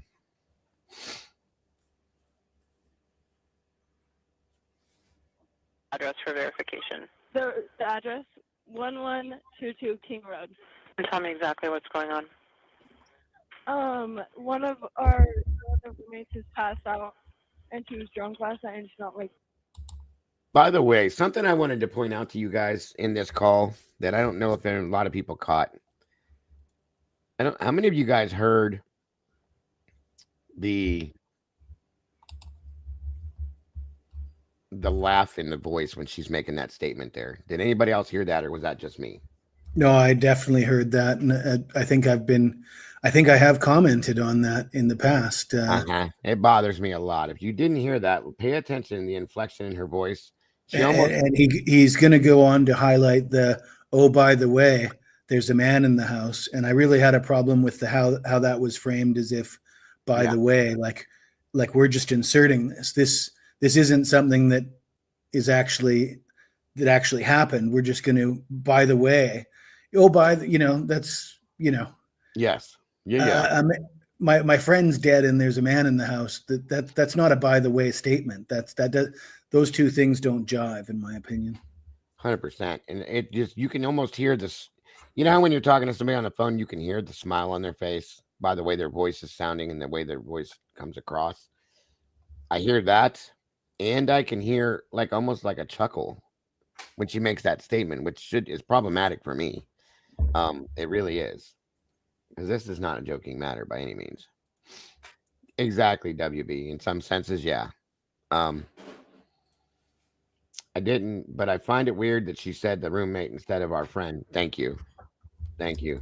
Because that's definitely not Dylan or Bethany on the call right there in the beginning, folks. That is Josie or Emily, one of the two.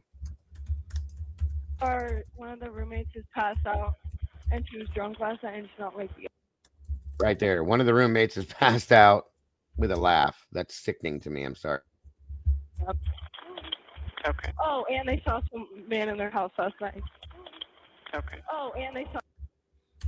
And Dylan's in the background, okay, feeding her whatever. And like I said, she's like chuckling through all of this. It's insane. No, not yet, Jesse. I saved that. We're going to be doing that too. Yeah, I thought that one would be interesting to break down. There was a lot of language used in that that I don't think is consistent with what he would be using on his own. Agreed. Yeah. Real quick. Go for it, Eddie. The person who initiated the call and who is, the person that we hear speaking right now. Right. According to the documents in the case file, who is that? I thought it was Bethany. Yeah.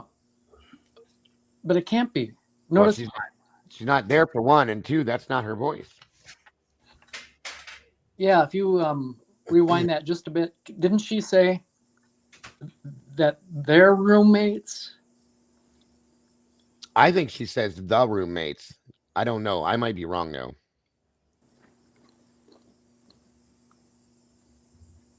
Tracy Chappell, welcome. It says you have not had a nervous chuckle. Not in a situation like that. It doesn't sound nervous to me though, Tracy. I mean, it could be. I mean, that's a good thought for sure. But I don't know. It sounds to me just like, I don't know. Maybe it's not just the chuckle. It's the non-seriousness. It's actually a stoner voice that's quite common in youths. Oh yeah, man, whatever, man. That kind of voice that should immediately disappear when you get an adrenaline rush and you feel like your life is in danger. It doesn't seem serious at all. Yeah, a lack of seriousness. Right. Vacation. The address 1122 King Road. And tell me exactly what's going on. One of the roommates is passed out, and she was drunk last night, and she's not waking up. Okay. Oh, and they saw some man in their house last night. Okay, right there. Oh, and they saw. The way she said that, and they saw, right? Yeah. That's like the neighbor is speaking. That can't be like, if that was Bethany, she wouldn't have said it that way, would she have? That's Emily Alante. Emily either. You're right. And my wife was in the background listening. She just said it sounds like she's trying to remember what she's supposed to say. Mm-hmm. It sounds like it's been rehearsed. It sounds like this is all planned. This is what we're going to say. And she gets on the phone and she's all like, delivering what her part of what she's supposed to say. Yeah. Hold on. Let me play it back real there. One more Can time. you do me a favor? Play it from the very beginning. Yeah. Because I'm going to follow along with the 911 transcript and see if it jives. Yeah, absolutely. Yeah, that's what I thought too, Rose. That's what I was saying. The doc says Emily was the one. On Amazon, it said Josie. And then as we pull up to the house on the body cam, it shows Josie, I believe. So Bethany's not there at all at that point. I need someone to repeat the address for verification. The address 1122 King Road. And tell me exactly what's going on. One of the roommates is passed out, and she was drunk last night, and she's not waking up. Okay. Oh, and they saw some man in their house last night. That was where I thought I heard a chuckle. So my apologies if you guys. Okay, in the transcript, that's called the female speaker. Right. It doesn't specify that it's Emily. No names. It doesn't specify. Because I don't think that sounds like Emily in the Amazon doc interview when she's sitting there with Hunter. It might be worth pulling up that interview with Emily Alante, and then maybe an interview with Josie to see if that was Josie and not Emily. Because we've always been under the impression that was Emily, but it doesn't really sound like the same person to me. That's probably a good idea at some point. Yeah. No, I know that's easier to say than it is to do. No, I mean, I get it. Hey, Candy, good to see you, sis. Thank you for joining us today. I see Rose is saying that's Josie. Okay. Yeah, I think that's probably correct. I can agree with you too, I think, because I remember Emily's voice, and Josie had a more of a deeper voice like this here. You know what I mean? And granted, it's going to sound a bit different because it's pre-recorded over a line, and it's not, face to face. So it definitely has, a different hinge to it. But Josie definitely had a deeper inflection in her voice than what Emily did. Hers was more high pitched. So. Okay. Oh, and they saw some man in their house last night. A source close to the victims' families has told me that Bethany never, ever emerged from the basement room. How about that one? Bethany never, ever emerged from the basement room. Bethany never, ever emerged from the basement room. It's kind of interesting to me. Why? That's weird. But we know she did at some point. Or are they saying that because she wasn't there? They thought she was inside the house in the basement in a room, and she actually was somewhere else. And we see her show up at some point later. You know what I mean? Sounds like she left during the night and returned after the police had arrived. That's what I'm wondering, Jesse. And like I've been pointing out, guys, I've really been analyzing the body cam video, okay? If that's true, she left at some point, and we see her standing across the street when they get there by the pole, just standing there by herself. She's not with Dylan. She's not with her friends. And I know you guys have heard me talk about this. Welcome, Bobby. It's almost like she's put distance between her and Dylan. And if that's also true, there's no way that Dylan stayed in that house by herself from 4 a.m. till noon. I don't care what anybody tells me. That's not happening. And that's the thing, Jesse. I'm not saying that Dylan left, but I'm saying I agree with you. Somebody would have had to be there with her, is what I'm saying. So I mean, that cleaning was going on. And I think I said it before that I don't put it this way. Whoever's responsible for this, and you've seen on camera Dylan and Bethany, and it's obviously a big deal. Cleaning up after a homicide is a big deal. Would you task Dylan and Bethany with cleaning up? Would you say, "Why don't you guys do?" You know what I mean? Not if I wanted it right. No, I wouldn't. I would say sit down and shut up. Pass me this, but you don't touch anything. Don't talk. Agreed. And then let's not forget 4:29 a.m. that loud ass, whatever that SUV was, shows up and stops there. Was Bethany there? Gone?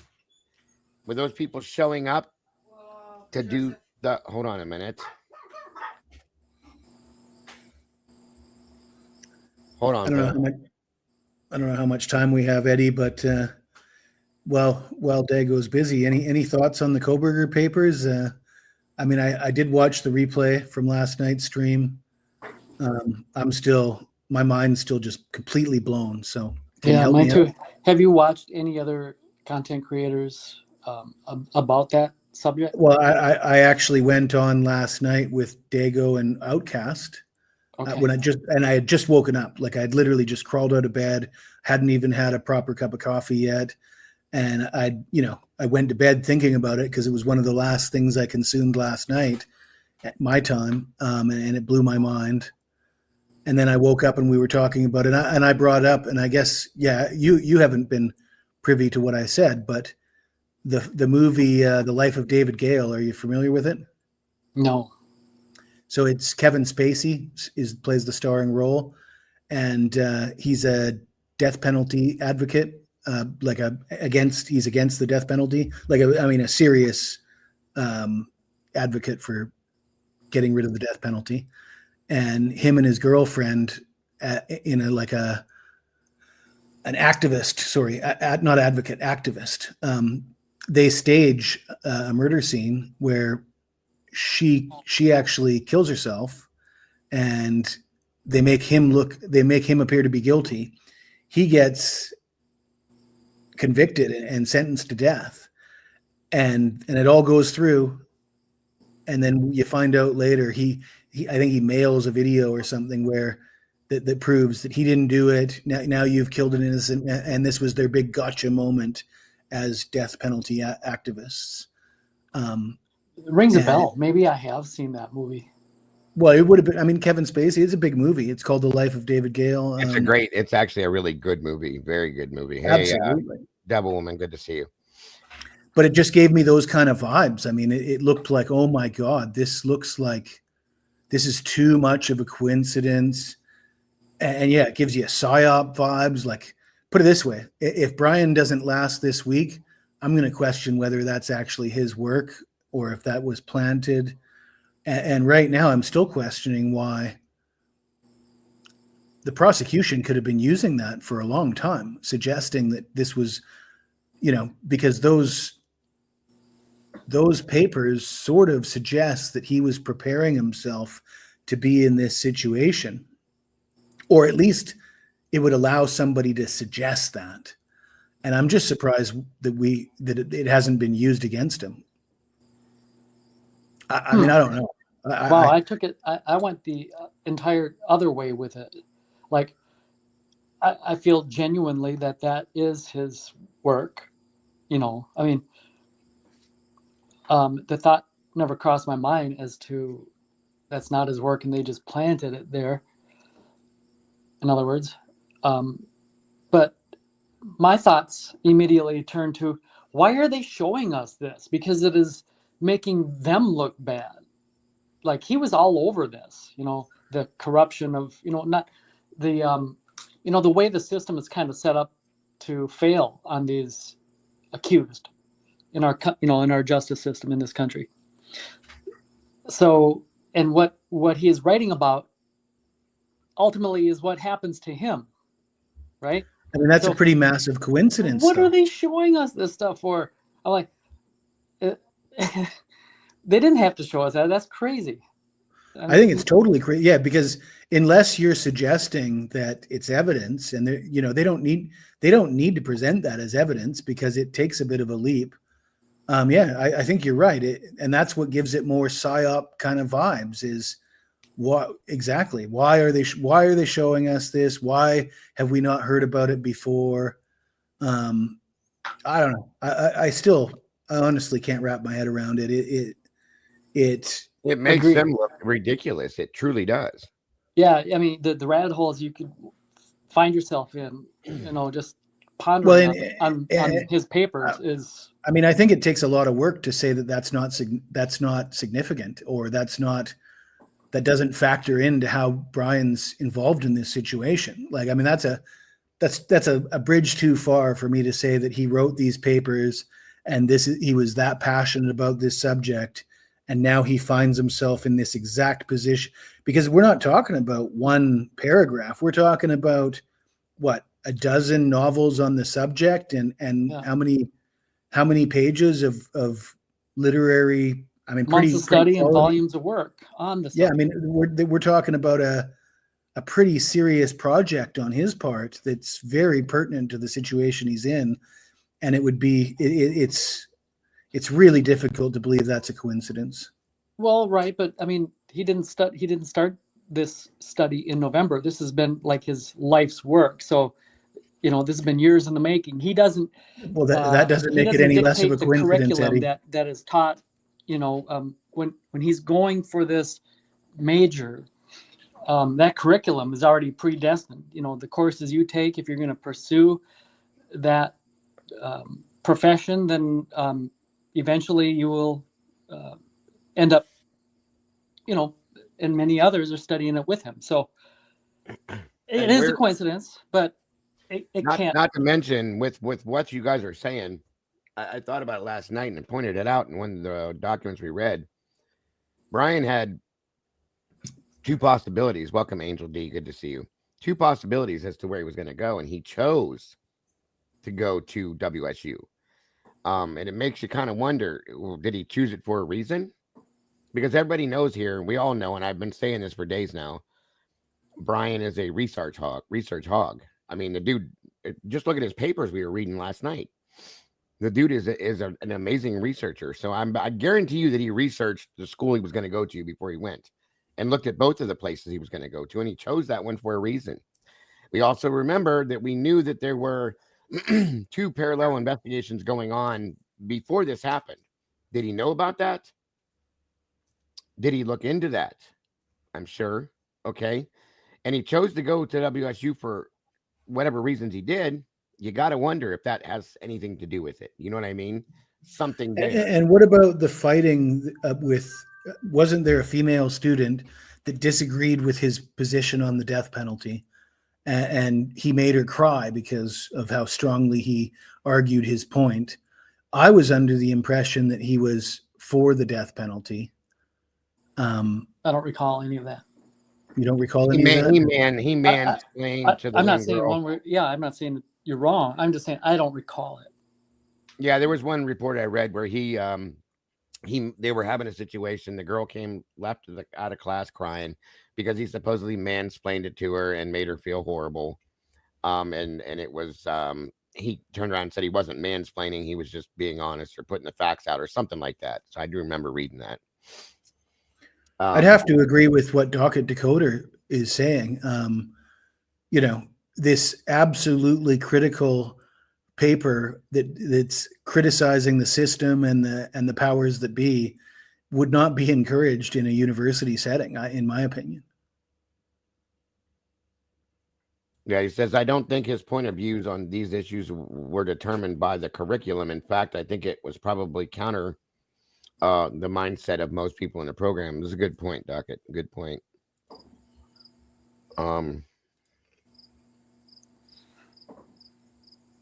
I'd want to say he did it or he didn't do it, but this case is so weird it's hard to say. Oh, I understand, Hillary. It'll come around for you, I think, at some point. It has done it for a lot of people. By the way, I'm not suggesting he did it because of these papers. But I am suggesting that these papers are significant to how he's in this position. I mean, how could I think otherwise?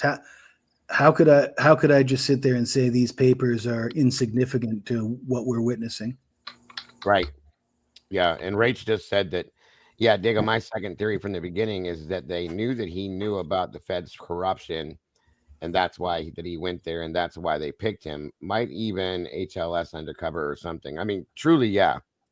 It's a good point, Rach, and I've thought about that in that aspect as well. Dean asked if I seen the knife at the top of the stairs when Ellie arrived before being put on a table. No, never saw that, Dean. I didn't see a knife until after they walked back out and it was laying on the table. So if that's in one of the photographs, I guess I'll have to look a little closer, which we're going to hit some of those photographs again. So I will definitely look. How could they not be? The odds of this being purely coincidence have got to be beyond. Yeah, agreed, bro. Agreed. By the way, again, you're welcome to jump up here with us, Docket, anytime you want to, brother. It's wide. It's up there. Doors wide open for you. All right, I'm going to play this again. I'm going to let it play out, and then we'll go back to things, unless you need me to stop specifically in spots, Eddie.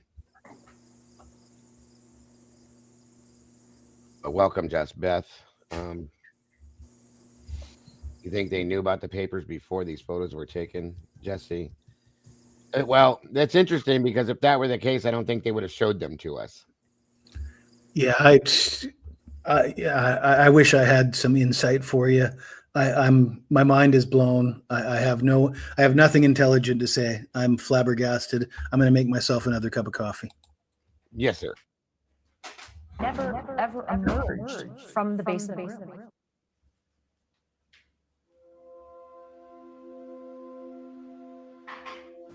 So the reality is the extent of what was done to her may be a mystery forever.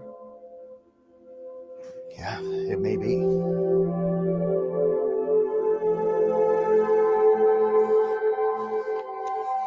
We saw publicly, it came out in...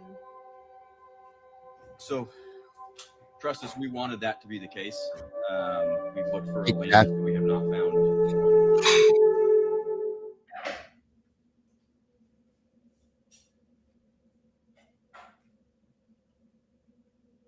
Defendant disclosed expert opinions Thank from you, brain Ray. survey that more than one assailant was necessary to accomplish the crime in the time frame alleged. Specifically, he asserts that there's direct and indirect evidence that attempts were made by the suspects to clean up the crime scene after the homicides, which would have taken far longer than the time interval alleged by the state. And there were multiple weapons used against Kaylee Gonsalves, and Xana and Ethan appeared to have been attacked at the same time. None of the victims' DNA was found in Kohberger's apartment, home, office, or car. There's been talk about a second weapon, but many people seem to have lost common sense. The average person is expected to believe that Kohberger walked into the Idaho home carrying multiple objects, attacking all 4 roommates, and yet left behind no trace of DNA. It's as if people forgot that we only have 2 hands. Instead of thinking critically, they bend reality to fit the narrative they've already chosen. For example, even when evidence points toward other possibilities, the response is always the same. I'm up to double check that, Snooper. Not sure, but I will definitely look when we do it. Downplay it and say it was Kohberger. When we first heard about this unidentified DNA last summer, that there were 3 profiles, 2 in the house, 1 on a glove outside, we were all like, wow, that sounds like it could be a big deal. But I also think about a college house. The public has been conditioned by the media to hate him. Whether he is found guilty or not almost doesn't matter anymore. The endless documentaries, videos, and books have entrenched that hatred so deeply that people are primed to accept him spending the rest of his life in prison. If you can't see how this case has been set up to frame him, then you've already been conditioned. Even lead investigators from Moscow Police and Idaho State Police stated that only one primary weapon was used. But what weapon was that? No weapon was ever recovered. The only reason the K-bar knife became central to the story is because it fit the narrative they wanted to run with. But their explanation begins to fall apart when it comes to Kaylee's injuries. Well, we know because of the public documents, her face was unrecognizable. And then the concept of, okay, a second weapon, where do you stand on that to set the record straight? Yeah, we believe that there was one primary weapon. The same knife was used to kill all 4. Kaylee was struck in the face, and we don't know what caused the marks that were left by it. It wasn't fatal, and we just don't know what caused that. And we've never located, obviously, the knife that we know did kill all 4, and we don't know what was used to do that. Now, a fist can be a deadly weapon. Right. The injuries to the face, could that have simply been from a hand on her face? No. So you believe the injuries to her face came from something other than his fist? Yes, I think the fist could have been part of it, but it. 1 second, guys. Is that not true? What is it, Clifton? Did I miss something here? Hold on.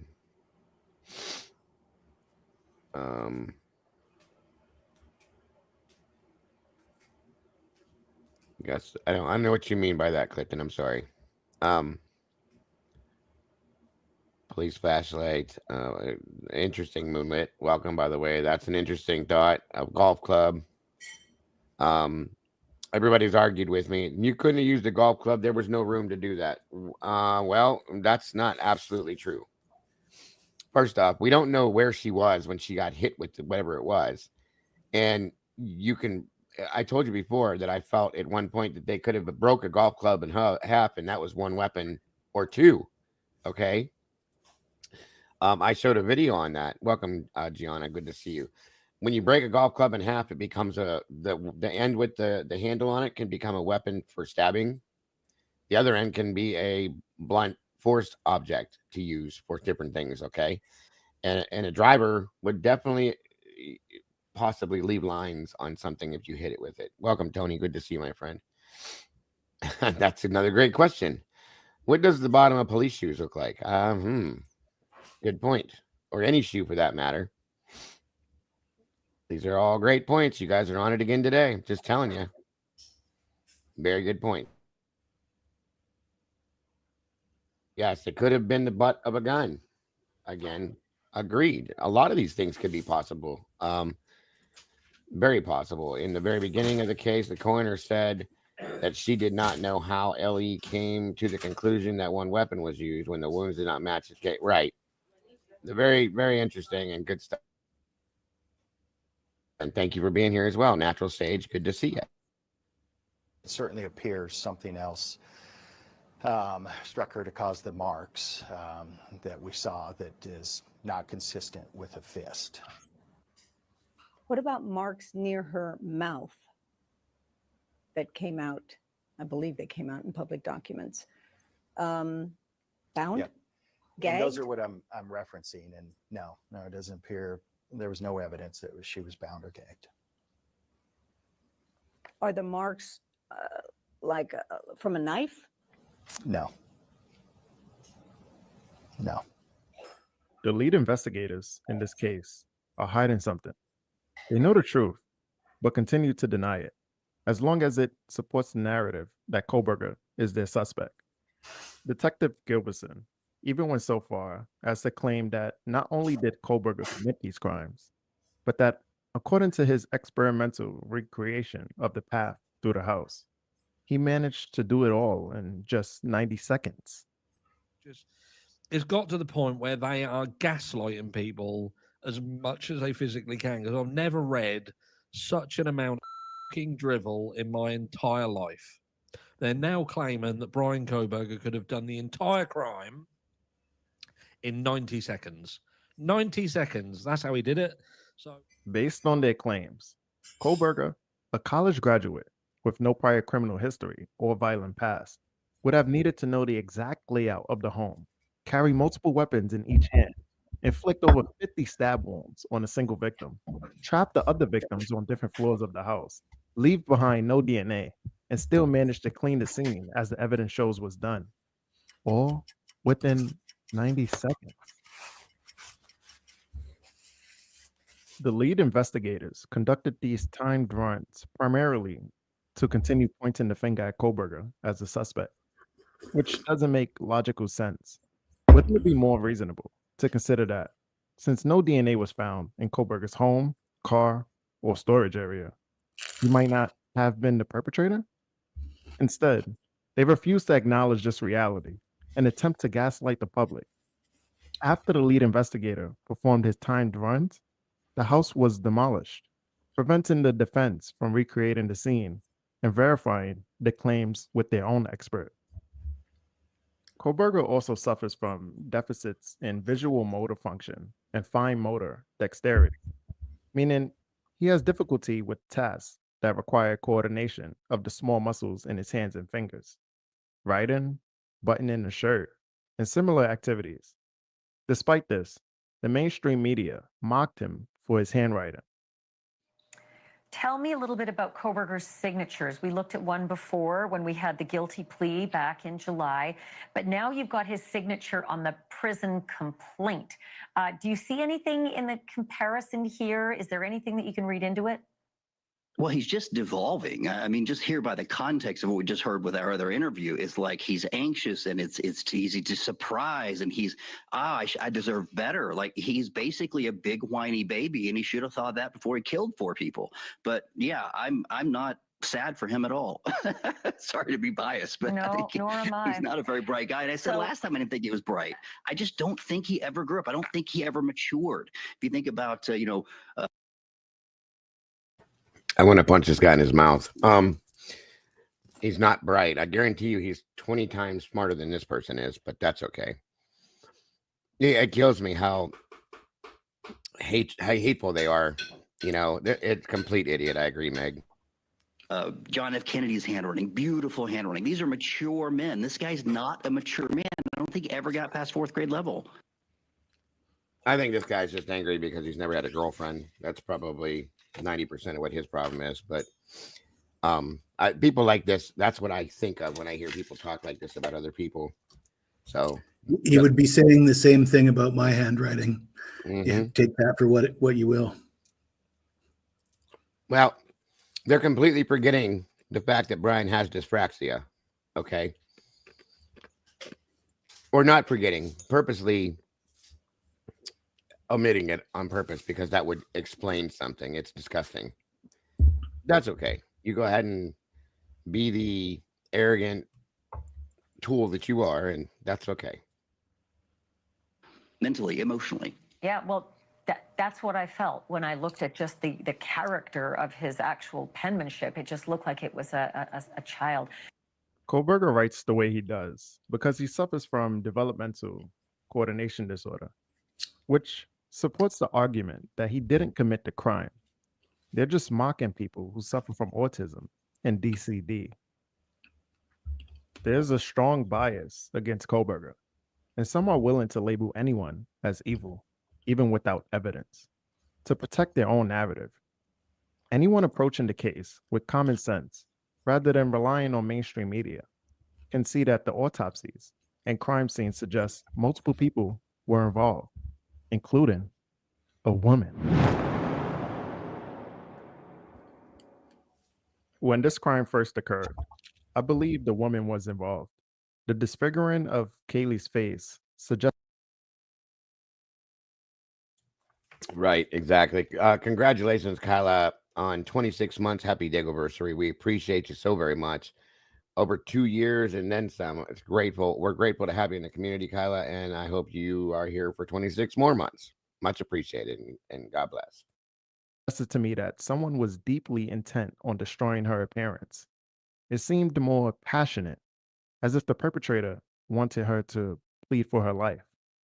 The idea that a single person committed all of this doesn't make any sense, especially once you consider the autopsy and the number of stab wounds each victim received while conscious. Take Xana, for instance. She was stabbed over 50 times.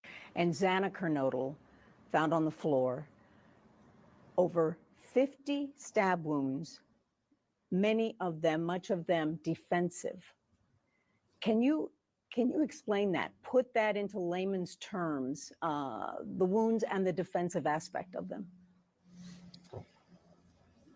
She fought back, and she fought hard. And that's unless. You're a genius, Dollinger. Jesus Christ, really? She fought. That's it, guys. Oh boy, Jess is eating his peanut butter again. Delicacy in Thailand, folks. Peanut butter is not a regular thing there, so I get it. I couldn't go without it for very long either. I hope you're enjoying it, Jess. Darren can expand on that. That's primarily the reason. Yeah, that was. Xana absolutely fought. And we know that Xana was up. We know that Xana had just gotten her DoorDash shortly before this and was actively up. And so, yeah, she did. She fought. So him making that statement completely contradicts what they've been pushing. They were all killed in their sleep, and they've never taken, walked away from that. So you just contradicted yourself.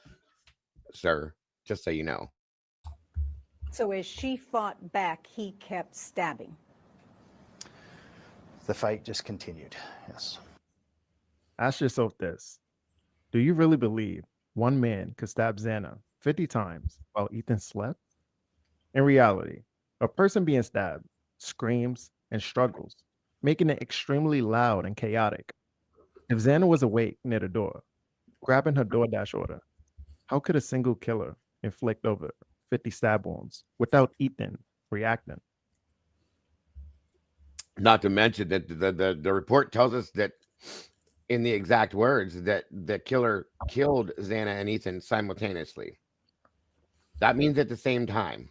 So he had 4 arms and multiple weapons. That's how that happened. And he was a ninja. It's not possible. Going back to Dr. Turvey's statements, Ethan and Xana were attacked at the same time, which implies that Kaylee and Maddie were also attacked simultaneously by multiple people. The autopsies of the Idaho 4 support this conclusion. Looking at the autopsies, the injuries appear inconsistent. 2 attacks seemed sudden. For example, Ethan's fatal injury was a stab wound under his clavicle that severed his jugular vein. He also had other sharp force injuries. Xana suffered from 1 fatal laceration to the lung and 2 to the heart, along with over 50 stab wounds. Maddie had fatal lacerations to her left lung and liver and was reportedly still alive while bleeding out after the attack. Kaylee sustained fatal lacerations to her left lung and liver, 2 subdural bleeds, a clavicle stab, asphyxio injuries, and blunt force injuries, with over 20 wounds. Notice that each victim's injuries suggest different levels of skill. If these autopsy reports are accurate, Ethan's attacker was highly professional, precise, and singular. Xana and Kaylee's attacks were more frenzied, emotional, and chaotic, while Maddie's attacker appeared more moderately experienced. Welcome, Joe. However, when it comes to Xana, over 50 stab wounds, her attacker appears inexperienced. The defense wounds indicate a struggle, meaning Xana was able to defend herself against a person with the knife. Despite being the smallest in the house, she managed to resist the prolonged attack. But what if that attacker wasn't a man? What if it was a woman? According to police, Dylan told investigators that she was awoken at 4 a.m. by noises that sounded like Kaylee in a bedroom upstairs playing with her dog. Then, a little while later, Dylan said that she heard something truly chilling. One of her roommates said, quote, "There's someone here." Now, she thought it was Kaylee's voice, but police think it may have been Xana because according to her phone records, Xana was awake at 4:12 a.m. and on TikTok. So Dylan peeks out of, Which again has been proven to be wrong, and they haven't fixed it. People are still going with that. It was 3:16 on TikTok. her bedroom but doesn't see anything. Then she hears what sounds like crying coming from Xana's room. So she looks out of her bedroom again, and that is when she hears a man saying something to the effect of, "It's okay, I'm going to help you." And we presume that man was the killer. A man saying something to the effect of, "It's okay, I'm going to help you." The male voice wasn't Ethan. The female crying was Xana. So, who was the man speaking to? Could it be possible the man was guiding the woman, helping her deliver the fatal blows? But which woman? And trying to make some sense of something that, to me, doesn't make a lot of sense. It doesn't make a lot of sense. Some of the circumstances surrounding what happened to those 4 college students. It's 4 college students. And you look at that number, 4 victims and 1 knife. How does that happen? What exactly was going on? Did they know the person? The clue lies in the fingernail. 3 different DNAs found underneath Maddie's fingernails, and none of them Brian Kohlberger. None of them Brian Kohlberger. a court filing in the case against Brian Kohberger is revealing some potentially bombshell DNA evidence. In the document that was filed last month and just unsealed yesterday, Kohberger's defense team reveals that there's a 3-person mixture in the DNA found underneath the left fingernail of victim Madison Mogan. DNA recovered from Maddie's fingernails proves that at least 3 people were present during the attack. None of it belongs to Kohberger. This indicates a minimum of 3 perpetrators, including at least 2 women. Now, I think that was a mistake. And I think, is that what you were talking about, Jesse? Yeah, and it's unfortunate because I'm a big fan of Casper West. Yeah. Love this video, but that's just not factual, and that would allow people to attack that one point.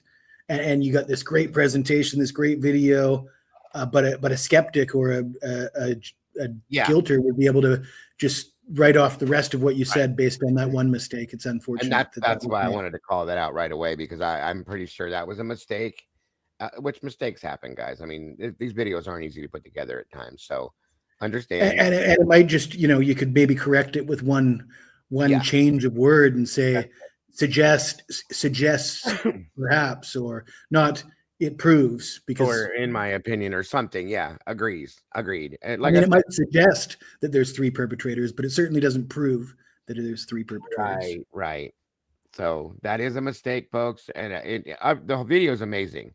So I just wanted to clarify real quick, so nobody took and ran with that beforehand, that it was just a vocal mistake, in my opinion. That's all. So, turning to Kaylee's injuries, Bethany reported hearing a flash under her door, followed by a sound like a firecracker. Dylan also observed that the suspect was holding something black near his belt, which she described as possibly a with an arrow-shaped design. And I'm pretty sure I went out the side door. And then I called and said she thought maybe there was a fire or like a firework. We didn't know. She heard this loud noise and there was a light, I guess. Did you hear like a pop, like a bang? I don't know. Did you hear it bang? That's what she heard. Okay. That's what she heard. Okay, never mind. Just sit there. I didn't hear that. Dylan said she didn't hear it, yet she was awake, which is unusual. Returning to Kaylee, the injuries to her face were so brutal that not even a fist could have caused them. Now that we know multiple people were involved. Thank you again, James, so much for that super chat, brother. I appreciate you very much. Welcome, Marge. Good to see you. To know Ray, DKM. There's a lot of you guys I didn't get to see. I appreciate you all jumping in. I will catch up with you so much. Again, thank you, James, for that. And I appreciate your generosity, brother. The objects used must have been something hard, with ridges, possibly the butt of a fire. The truth is stranger than fiction. What's truly alarming is Dr. Turvey's statement that there was evidence of a cleanup at the scene. The next question is from Sophie, and it says, Kim, what do you think? There was a cleaning? And I think she means like in the house. What I learned was that 4 people were stabbed to death, that the roommates were home, and they locked themselves in the basement downstairs. They were awake and aware and heard everything. And my question then was, why did they call 911? She goes, well, I don't know. Now, I want to point something out. Obviously, this is me interviewing Kim when she came out 2.5 years ago. We just learned this information in the past month, folks. Remember that, please. So Kim told us this 2.5 years ago, the first month or two of the murders, after the murders, okay? And she just said word for word exactly what we know at this point.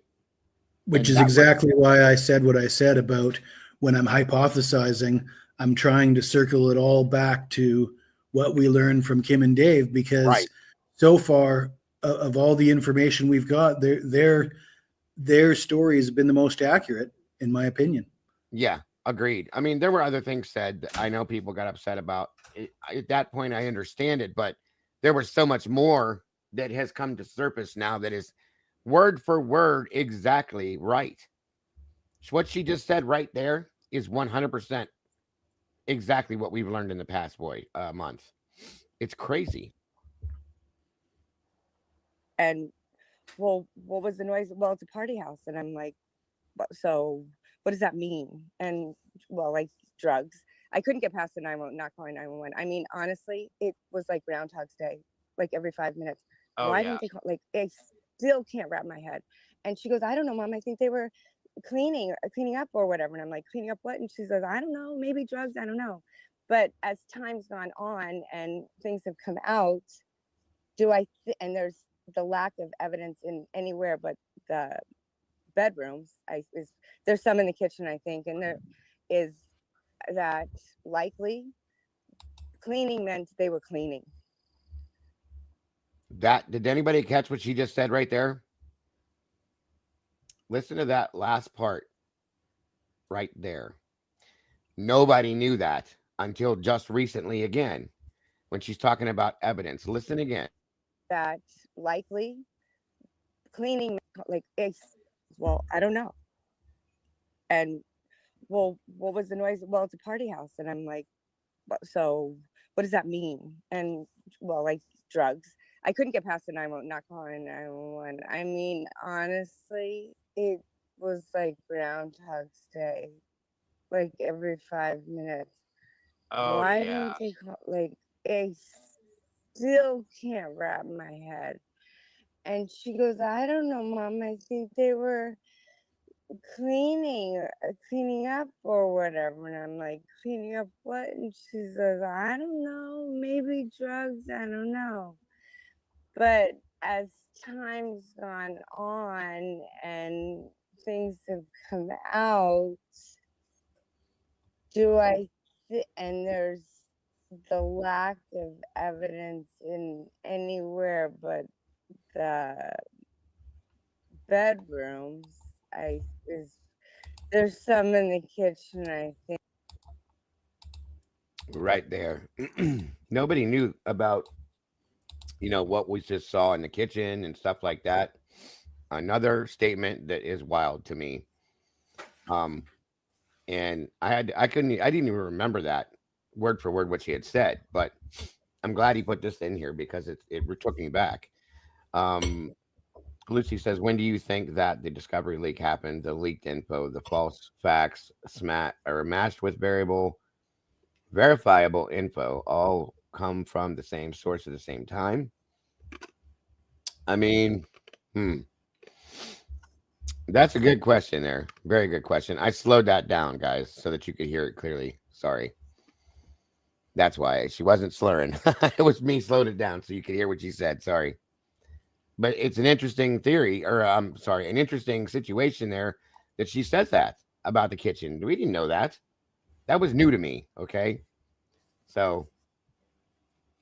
And there is that likely cleaning meant they were cleaning the house, cleaning up evidence, getting things thrown away. The amount of blood that must have been there throughout the house must have been huge. Dr. Turvey concluded that there is both direct and indirect evidence that a cleanup occurred after the homicides. Such a cleanup would have taken considerable time, suggesting. Oh, yeah. Gotcha. To be very clear, I absolutely am saying that Blank sent Chronicles in prior to the arrest and used the Gonsalves to be the face of the propaganda. Oh, yeah. I think we're all understanding with that now, Lucy. And all of these people are connected to the skull and crossbones. I don't know what you mean by that. Sorry. And also connected to the leak. Gotcha. And yes, that makes perfect sense. Steve G's acting like we never heard about KG's wounds is effing bull. Yeah, that's good too. And Kim literally said that about her face. She sure did. And more. 2.5 years ago. Just saying. Yeah, very true, guys. Almost everything she said has become true, which is crazy. Just saying. That the perpetrators were unconcerned about anyone calling the police. This helps explain why the scene appears staged. A beer pong table, was still perfectly set with red solo cups in a perfect triangle, no visible blood on the railings, and latent footprints from Van-style shoes. This evidence undermines Dylan and Bethany's entire. I see you, Tara. About your dream. That was funny. That was good. Too Fast for Please just dropped 5 new memberships. Thank you so much for that, please. I appreciate you very much. I can't see who got them yet. Congratulations to you. Thank you for jumping in the sauce with us. And again, Too Fast, that was very generous. God bless. We appreciate you so much. Welcome, new members, new meatball.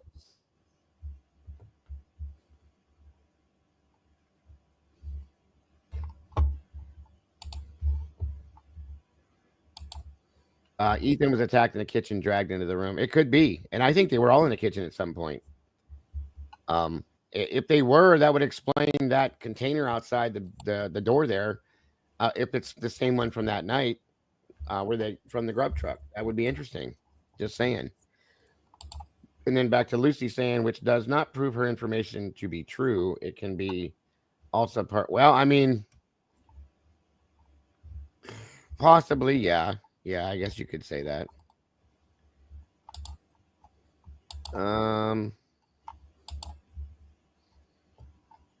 Definitely. Hey, yes, thank you, Cass. All right. Count. It also explains why Bethany moved to Las Vegas, and Dylan now requires security. They've created a GoFundMe. Obviously, has therapy, is going to need therapy. I spoke with her aunt, who's very close to Dylan, and I wanted to play that for you guys. Just tell me a little bit about your goal with the GoFundMe, why you decided to create it. But we created this to help her, support her to build her life back.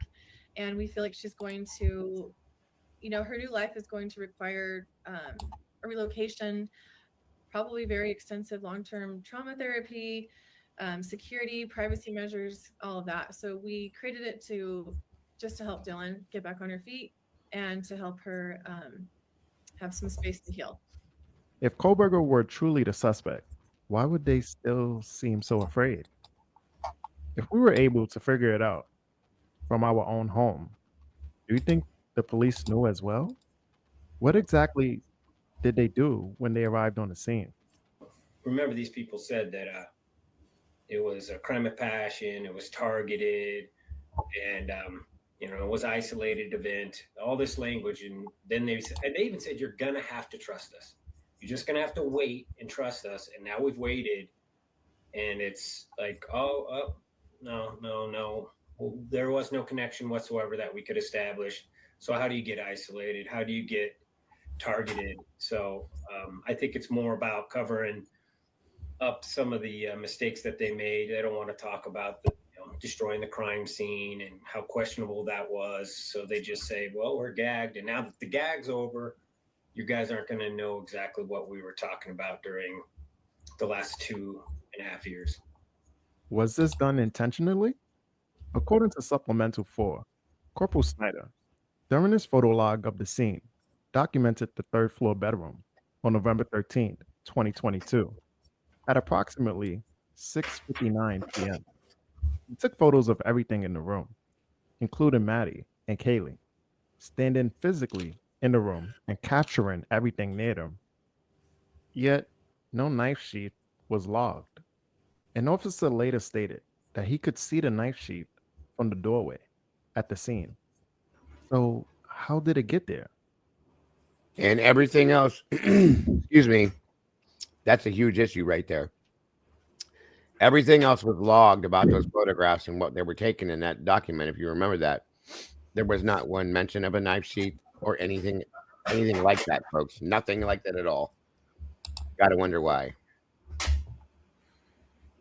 Why didn't Corporal Snyder log it if it was lying on top of Maddie or on the side of Maddie? Is Kohlberger being framed? What's going on in this town? In 2020, Moscow, Idaho, the Stickergate case exposed serious issues within the local police department of Moscow. Officer Nunez, Waters, and Gunderson were criticized for withholding key dash cam footage for over a year in the case involving Nathan Wilson, and his 2 sons, Rory and Seamus, who were cited for placing red Soviet Moscow stickers on utility poles. Despite subpoenas and reported defense requests, MPD failed to release the dashcam video from Officer Waters' car, which captured the incident. Officers later testified that they had reviewed the footage, contradicting earlier claims that no such video existed. The officers who responded to the 1122 King Road crime scene were Nunes and Gunderson. It's time to tell the truth. The lies and deception must end. Free Kohlberger and let the real criminals face justice.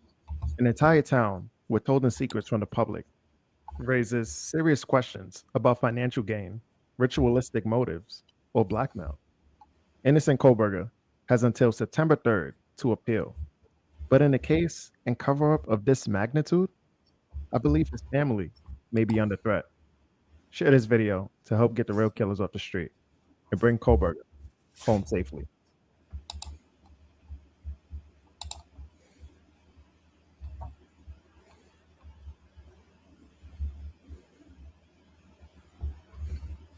All right. There it is. I thought that was a pretty, other than that mistake,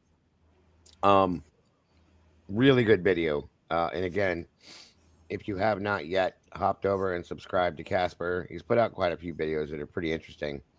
Please go check him out. There's the link right there. I appreciate the work that he's put in and done, and he's done a great job with it, in my opinion. So,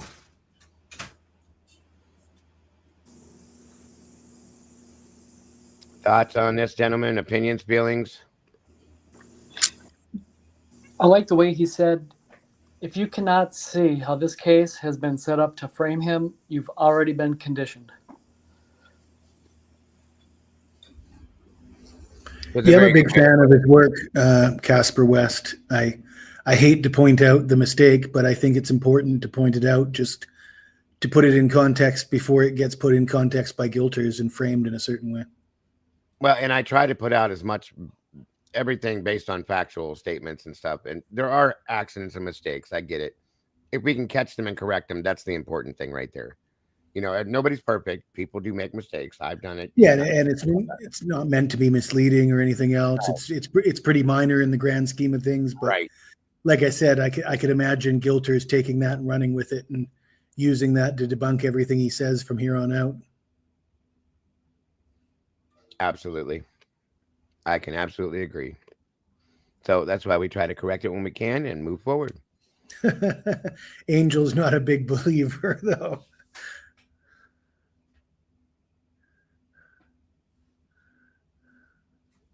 Angel, your trip.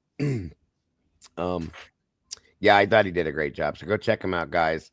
Subscribe, hit the notifier over there, hit the like, tell him I sent you over there, and just give him a heads up and tell him he does great stuff, guys, because we appreciate what he's doing and what anybody does with this stuff, truly. Any other thoughts on what he put out, what his thoughts are? Either one of you two before we move to the next one. I don't think so. Let's move. The last statement of Brian's got 4 days to appeal. Based on recent developments, it would appear that Brian is not at the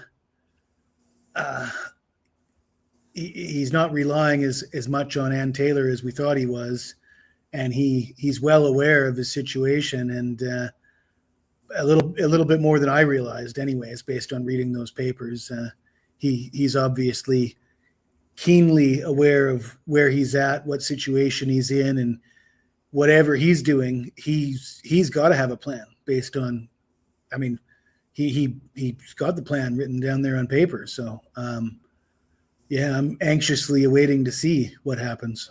I have to agree, Jesse, because knowing what we know with the papers he wrote, the books that he was reading, the research, he truly, in my opinion, knows probably exactly what's going on. Okay. And that is kind of comforting in some way, at least to me, because I feel like you, yes, that he in his own mind has his own plan. They work for him. And so they'll be doing what he wants to do for whatever reason. So I'm kind of comforted to an extent with that, if that makes any sense, you guys. We shall see, but he knows way more than I thought he knew. I'll be honest with you. I even made Yeah, a statement. that's exactly what I was thinking. Is I had no idea that he was that knowledgeable about DP cases.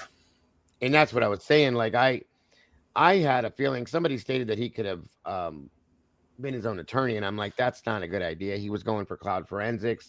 I didn't think he knew that much about the law, but color me wrong, because I'm looking at what we see, and I truly feel that the man knows exactly what he's doing and what will and has and could happen, in my opinion. Again, Consider this. How early on did he have awareness of what was happening to him? I'm gonna say right now, with what we saw last night, yesterday, and everything else, Brian Koberger making this statement, I can't wait to be exonerated for this, before he even interviewed with he made that statement according to his attorney when he was arrested. Okay. And that was verified through his attorney. So yes, it was a statement he made. And then he goes into the interview with the Moscow PD and ISP officers. He knew. I think he knew from the day they cuffed him, Eddie. Yeah, I agree. And I think he might have made that statement probably after he got the attorney, and which would have been after that interview, the 45-minute long interview with Detective Gilbertson and Detective. Sure. Yeah. Yeah, I agree with you. Eddie, do you want to address she's a devil woman's comment? She was ready to fight it out. He stopped it.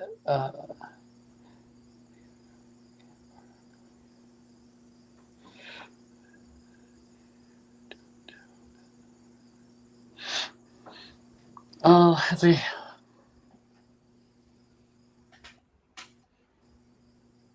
It's hard to say. I've always been of the opinion that she knew that the fix was in. There was no way that she was gonna win at trial. Whatever, they have all the cards. They have all the trump cards. Who knows what cards they're gonna play on her? But she's not gonna win, no matter. And I always said she's gonna mop the floor with them daily because they have no case. But that doesn't matter. They're still gonna win in the end somehow.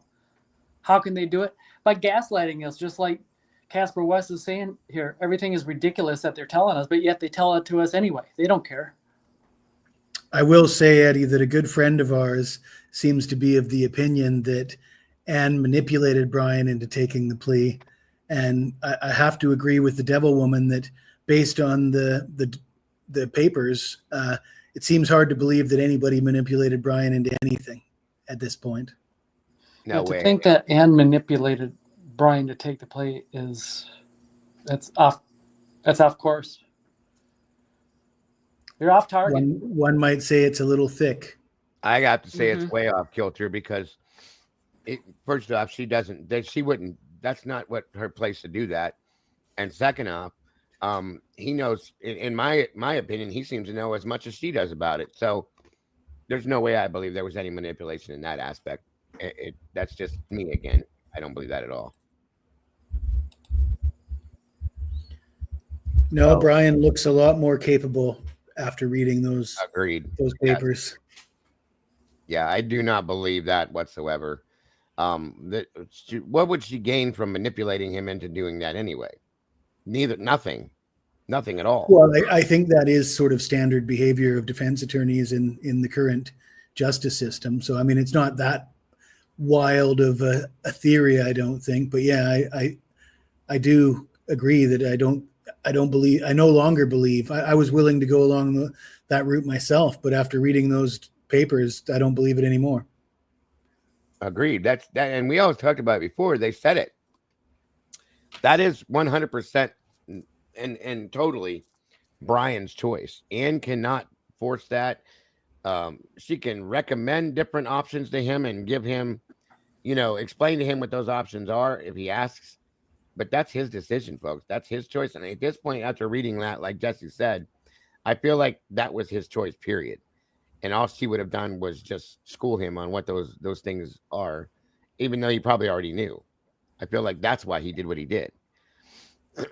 So, again, and Dockett says agreed, and his intelligence and knowledge certainly would indicate that he has a plan or at least his reasons for taking the deal. And I have to agree with you 100% on that, Docket. Yes.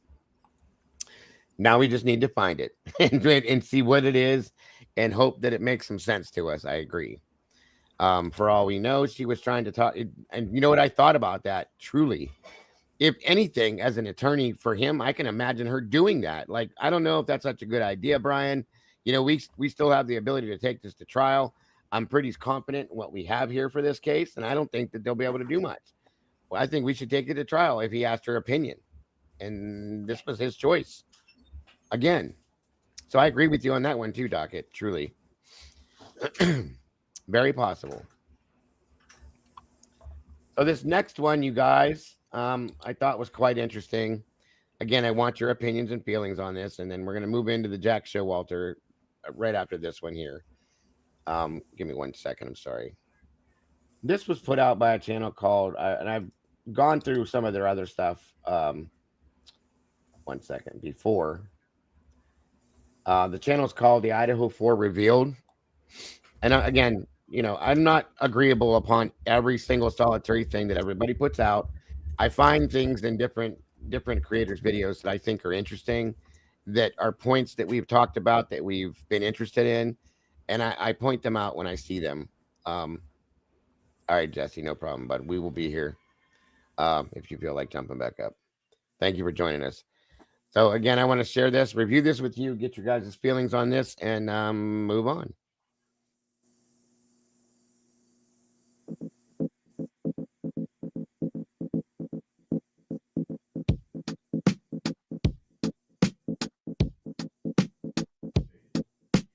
Wake from your sleep, drying of your tears today.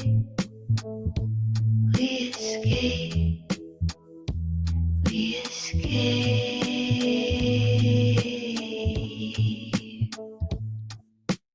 Pack and get dressed before your father hears us, before all hell breaks into this alone.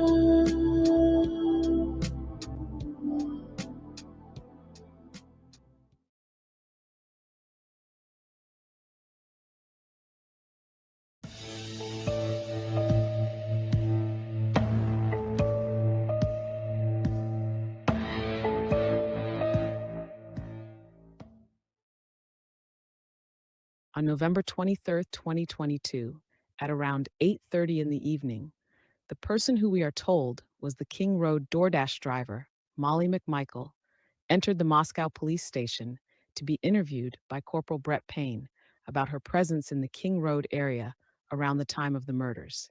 She was identified as being in the area through records obtained from DoorDash via a search warrant and was confirmed as being in the area based off a Google geofence warrant, which likely stemmed from a local cell tower dump, was performed in days after the murders. This is what we now know from her interview with Corporal Payne. Molly told police that she I had been agree that working that's a true. long Okay, shift so as a DoorDash delivery driver from Saturday night into Sunday morning, the 12th into the 13th. The delivery to 1122 King Road was her final delivery. Molly claimed that she had some trouble finding the address because the front light made the house number difficult to see. So this is what she does. She told Corporal Payne that after she initially parked in the front of the King Road residence, she then drove to the back parking area immediately behind the residence, according to Google Map instructions. She told Payne that her map told her to walk into the back of the house, but she didn't feel comfortable with there not being any path. So she walked down the street that runs between the residence and the Queen Road apartments. She said that the entire time to make delivery was 15 minutes before she left. We're going to first play a clip from the entire video, which you will be able to view in its entirety by visiting the URL provided. Info will be included below. Let's first play the clip showing who we believe to be Molly the DoorDash driver.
Welcome, Randy.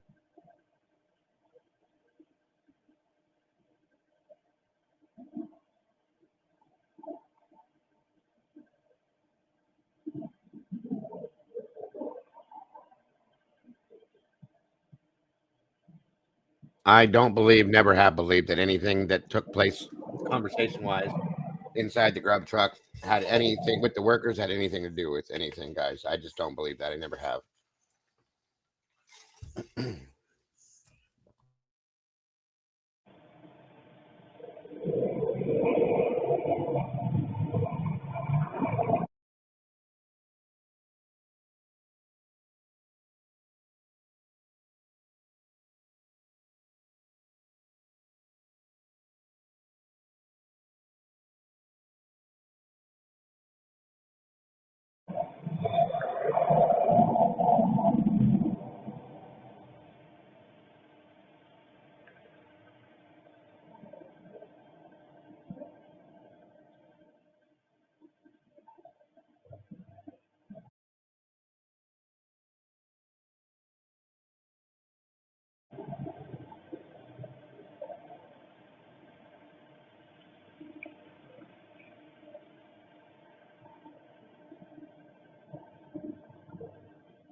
I haven't seen him in a couple of days, Scott.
I'm going to play that back with subtitles. I forgot to put them on to see if you can guys pick up the words.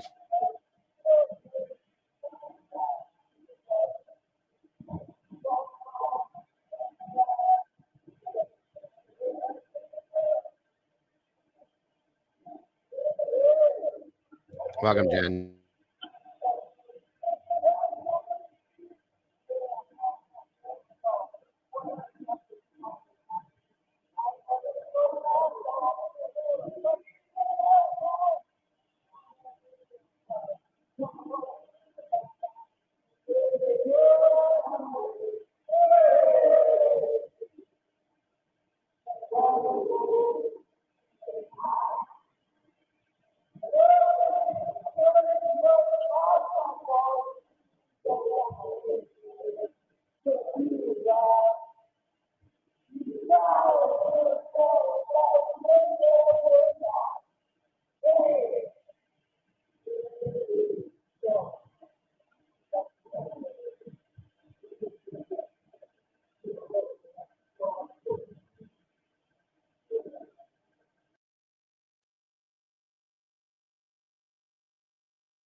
fucking die on me, Mia!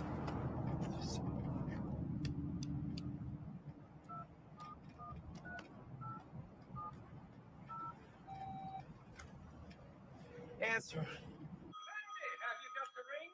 Why, certainly. Join hands, you lovebird. Please, please. Yes, kissing me. Hold hands, you lovebird.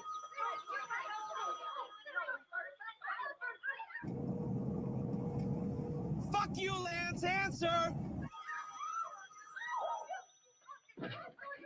She's fucking dying on me, man! Dandy. Okay, well then you bite the fucking bullet and you take her to a hospital and call a lawyer. Negative. This is not my fucking problem, man. You fucked her up. You fucking deal with this. Are you talking to me on a cellular phone? I don't know you. Who is this? Don't come here. I'm hanging up the phone. Prank caller. Prank caller.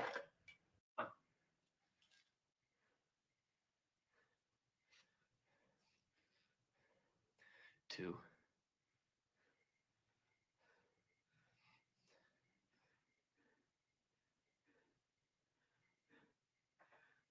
3.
Hey, Dago, if you're talking, your mic is muted.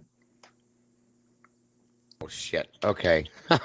I bumped it again. Anyway, so back to the beginning. I said any thoughts or feelings. That explains why you didn't respond to me on this one, Eddie. And then one of the biggest reasons we looked at that. I mean, it was a well done video in my opinion. And the biggest issue with it is the fact that I believe that we see Molly on her phone at that point when she's standing down there on the road, and then Dylan is adding a new contact to her phone at the exact same time. Now, you guys know how I am with coincidences, and I'm not saying that's really what happened. All I'm saying is that coincidence is very, very ironic to me and quite interesting. So that's why we watched that one. And again, since I asked you a question, now I'm going to shut up, Eddie, so that you're able to answer instead of me talking over you. No, I really don't have any like live, in the moment type of commentary on that one. But you're right, it is a coincidence. Very interesting. Yeah. It could mean something. It could, and it could mean absolutely nothing, you guys. It's just something that I wanted noticed. Okay. And you take it, you use it or don't use it. You keep it in the back of your head, whatever you want to do. It was real interesting is all I'm saying.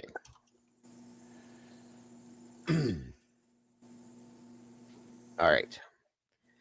And like I said, I don't believe a lot of what Molly stated at all, but that in itself is weird.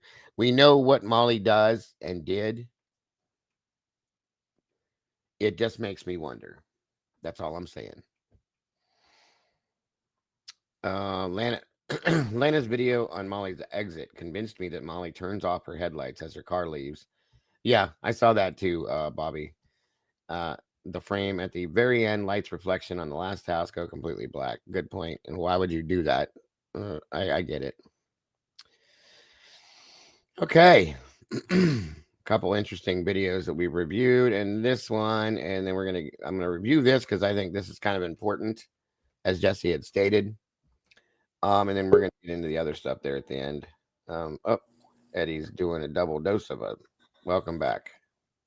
I don't know what happened. I bumped something, but That's all it takes, bud. You don't I'm have to back. do anything. The clues in the name. Thank you, Dean. Okay. All right. So this is the Jack Showalter phone call as he talks to the police that Outcast put out. He did a great job with this. So please make sure to hit over there and hit the like button for the work that he did on this. I appreciate it. And I want to listen to this and stop it and break it down piece by piece. I think that's important because this guy right here has always been an issue for me. Okay. Whether he is or he isn't, he has been for me. That's all I'm saying.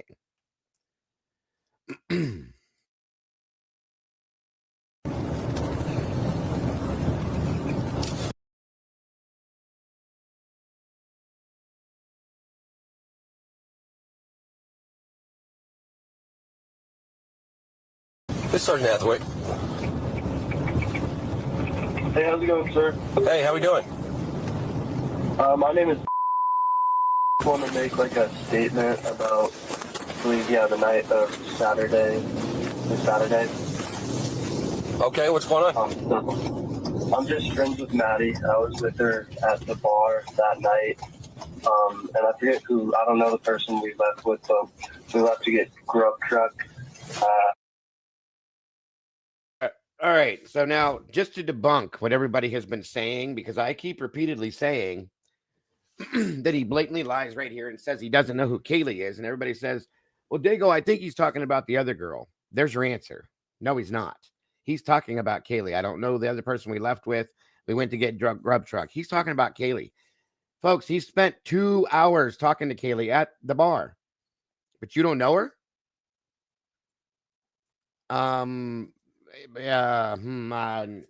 No, I'm not accepting that now. And I won't accept that it's the other girl because he just clearly stated who it was, who they left the bar with. He only left with those two. That's all I'm saying. Jacob, welcome, buddy. The white car in the driveway, King Road. If that's Maddie's, is it possible that the one on camera to me? No, bud. No. The car that's on camera for some of the passes is the unmarked police car. The other one that we know for a fact is Molly McMichael's. And there's one other car I wasn't sure of 100%. I think it could be a BMW or an Audi. And then there's the loud ass Audi. What do you call it? The SUV. Those are the vehicles that I saw, bud. Yeah. He knows who Kaylee is, folks. Others have stated that he knows who Kaylee is. He talked to Kaylee for 2 hours. So how do you not know who she is? And why would you say that in a situation like this? I don't know who that other girl is. That's a problem for me. I'm going to play that back one more time so you can hear it and read it. I was with her at the bar that night. And I forget who, I don't know the person we left with, but we left to get grub truck at like 2, and we were there from like 2 to probably latest 2:30. And then she and the other lady. And the times being wrong, okay, whatever. People make mistakes, but he was way off. Okay, they were home by 1:56. They were at the grub truck at 1:40. So the timing is way off. I got picked up in a silver sedan. That's my only description I know. And then they went home from there. And I just wanted to let you guys know as far as like I knew about her whereabouts. I don't know if that helps. So he does verify it's a silver sedan. We've heard that. And we've heard blue car. But my question is, they got picked up in a silver sedan and they went home from there. How does he know where they went? He went another direction. How does he know where they went? Because they were talking about going to another bar possibly and change their mind. I don't think they wanted him to go with them. But how do you know for a fact where they went? That's another issue I have. With anything, but I mean, yeah, anything helps. You said you were with them? I was with Maddie at the corner club, and then they wanted to leave with Maddie and her friend. I don't recall who her friend was. Do you hear how he keeps stressing he was with Maddie and how he doesn't know who her friend was? But again, the distance that he's putting between himself and Kaylee Gonsalves is wild to me and very weird. After you spent 2 hours talking to him or to her, it's a little too much of something to me, folks. The distance that he's trying to put between them, in my opinion. Like Simply just said there, he puts a lot of distance between him knowing Kaylee, who got beaten bad. Yeah. She got a lot of attention paid to her during this crime. You know what's really off about this interview? Yes, sir. Is that it is done in the police car and it is recorded. Right. This one is recorded as compared to quite a few that weren't. Yeah, the ones, you know, you'd have the facility in the station to record them better than in a squad car while you're driving and the blinkers are turning and you're traveling around the city. This one's recorded. Yeah, they couldn't do the ones that they were sitting in the station, like Eddie said, where they had the devices to do it the right way. They didn't record, but they record this one for sure while they're out and about. And Jack had called multiple times until he got a hold of somebody. Both sides of this are very odd to me.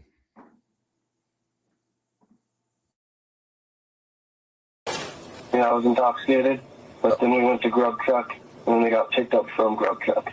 Okay. And that's as far as I knew about her whereabouts that night. Okay. Well, yeah, she just got in a silver sedan. But you don't know who it was or anything? No, I didn't see who the driver was. He says he was intoxicated, but he definitely remembers it was a silver sedan. He said it more than once now.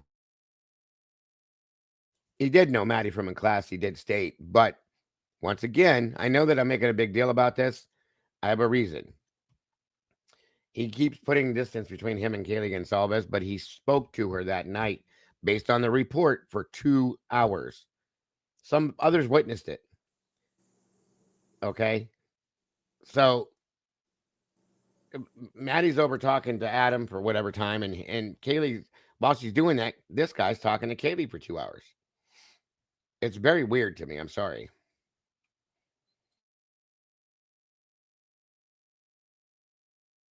I don't know about that, just Amber. I never heard that before, but anything's possible. And you said your name was... Yes, sir. How do you spell your last name?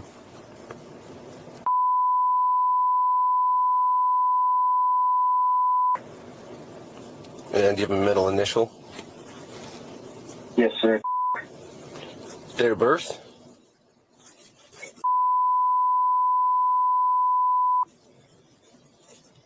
What's that current address for you? Yeah, I'm right down the road at...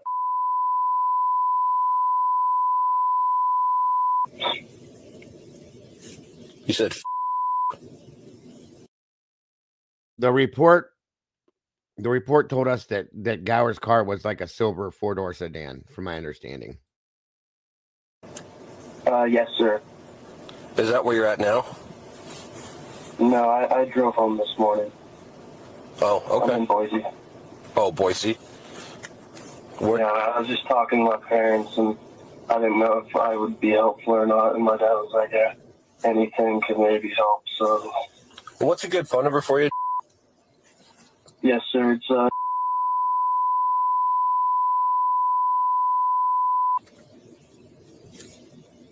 And what's the address that you're at now? It's...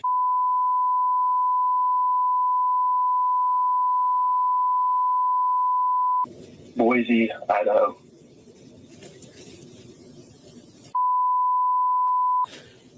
In Boise? Yes, okay. Yes. And you said that's your parents' place. What are your folks' name?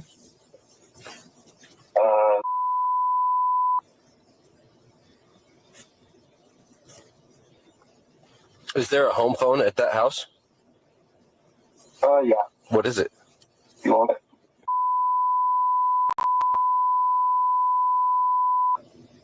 So Well, yeah. I mean, I think it's like I don't know how often they use it, but Yeah, I just don't wondered. think it's like a. So you said, Yeah. what was the last four? Yes, sir. Okay, and you just drove home today? Yeah, it just seemed like everyone else in my house and a lot of the community was leaving, and I do live right down. So in the Moscow report, we were told that Jack drove home in the middle of the night after this all went down, supposedly. And then in the other report we read from ISP, it states that he drove home Monday. I don't know which is which. I don't know which is right or which is wrong. The roads, it kind of seems unsettling being around. Yeah. No, I get it. Do you have a roommate or anything? No, I live by myself. Gotcha. Well, I'm guessing that one of the folks that is working the case, or like a detective or something, will probably want to have a conversation with you. Is that something you're down with doing? Yeah, I'd love to help if I can help anyway. Okay. What's the best way to get a hold of you? The phone number can work. Call or text, whatever. Your cell phone? Okay. How long are you going to be at your parents' house? I mean, just until we figure out what's going on with school. I mean, just Thanksgiving break, and once classes are, once we figure out what's going on with classes, come back and. So you're because there's still school left before Thanksgiving break, right? Yeah, but I have a lot of classes that I just don't need to be currently there for. Okay, so you're not planning on being in class? My understanding is he didn't come back till after January something, if that's correct. I may need to double check that, but that's what I remember. I might be wrong, but I think that's true. Yeah, I just have stuff I can do on my computer. Gotcha. Okay. Well, I'll pass on your information. I appreciate you reaching out, and we'll have a detective get a hold of you and try to figure out a time to take a statement from you. Okay, I appreciate you a ton. All right, take care. Thanks. Yeah, you have a great night. Yeah, you too.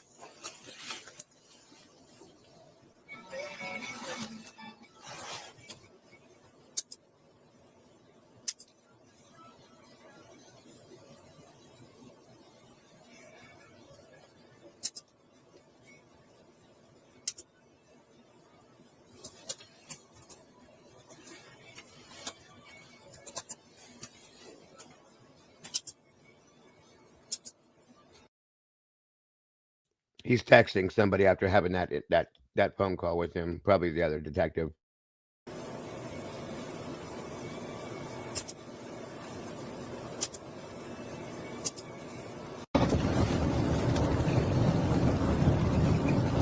It's Sergeant Hathaway.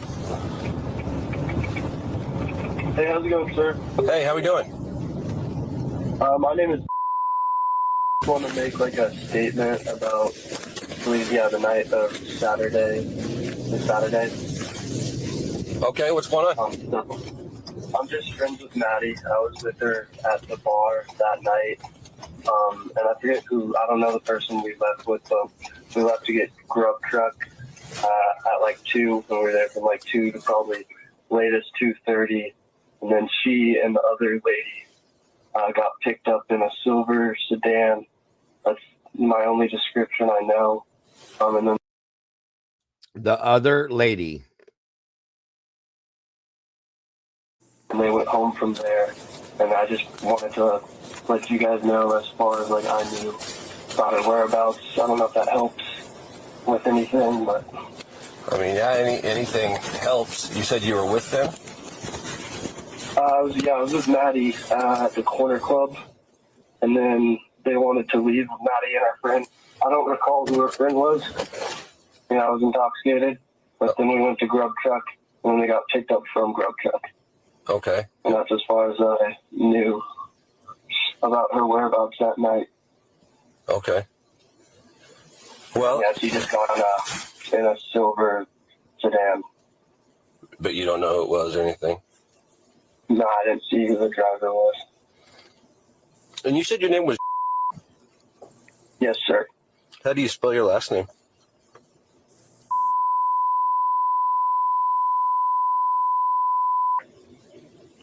And do you have a middle initial? Yes, sir. Date of birth?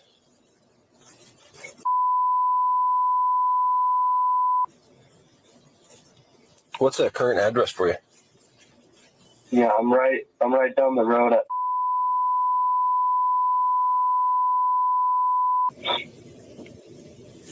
You said. Yes, sir. Is that where you're at now? No, I drove home this morning. Oh, okay. I'm in Boise. Oh, Boise. Yeah, I was just talking to my parents, and I didn't know if I would be helpful or not. And my dad was like, "Yeah, Pause it. anything can maybe help." Yes, sir. He would have got the vandal alert At text 181. message on his phone. Yes, he right? would have. Yes, Mhm. sir. So They all did.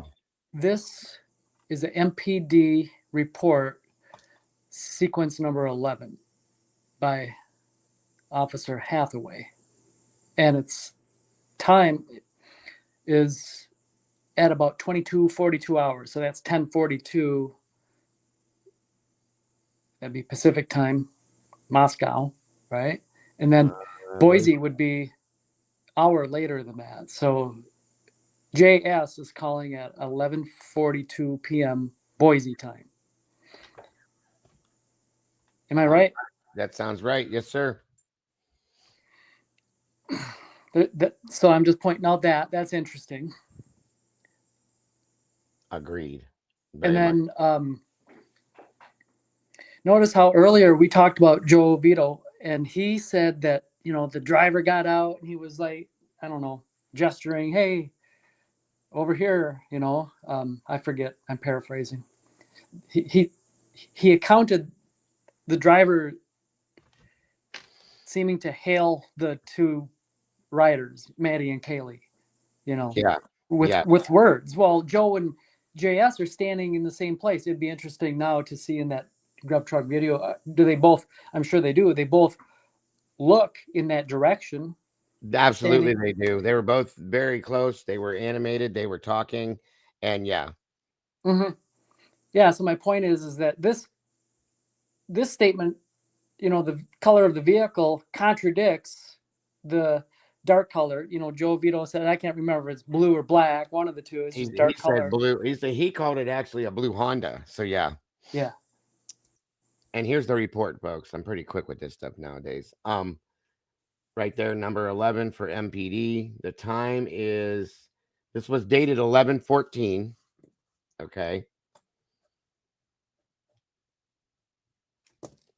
At 22:42. Says he was advised they were forwarding a call to the cell phone, which he was in the car. We heard that. Okay, they forwarded it. He called the station again, and they forwarded it to his cell phone. My phone briefly started to ring, but then it suddenly stopped for some reason. The call was forwarded to voicemail before I could answer. When the voicemail came through to my phone, I learned it was from John Jack Showalter. The voicemail said, "Hey, how's it going? My name is Jack Showalter. My phone number is this, that. I just wanted to make a statement to you guys because I was close friends with Maddie Mogan. I was with her at the corner club most of the night. And then after we left, we wanted to go to John's Alley. We went to stop the grudge truck. They got food. And then a car picked them up and they left and went home. Just wanted to make a statement about unintelligible, it says, but we heard it. I don't know if anything is helpful, but I was just with them like for a little bit. So if I can be of any help, I would like to. Give me a call. Thank you." That was the voicemail he left. And then we heard what he said when he actually got on the phone with him. And that was at 22:46. Let me see. At about 22:46, I talked to Showalter. So yeah, 22:46. That would be Moscow time. So like you said, Eddie, that would make it Boise time. What'd you figure that out to be? Because Boise would be Mountain Standard Time, and then Moscow, rather, is Pacific Pacific, or Central. Standard Yeah. Time. So 1 hour difference. So there's an hour. So it would have been 21. So it'd be 11:42 p.m. Yep. Or 46. Yeah. Right. Exactly. for Jack. For Jack. And it would have been the other time for them. Exactly. And Jack definitely has the times wrong, that they left the grub truck or they left the bar and then went to the grub truck and went home. The biggest statement that he makes in that bothers me is that they went and then they went straight home. How do you know that? That's my issue with that. How do you know that they went home? Did you follow them home? Did you see them go home? Did you talk to them after they got home?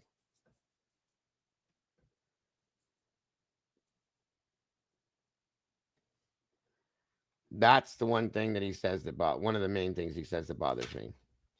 Says he skipped the next week of classes, would remain in Boise till after Thanksgiving, which, from my understanding, he stayed till after January. So he obviously assumed that they went home. Fizzy, I understand, but like things like that in a situation like this, I think are important. And we know he lives alone. So the blood that was in his apartment, unless he gave somebody the key to his apartment, would be his. Okay. Or would be his from him or his.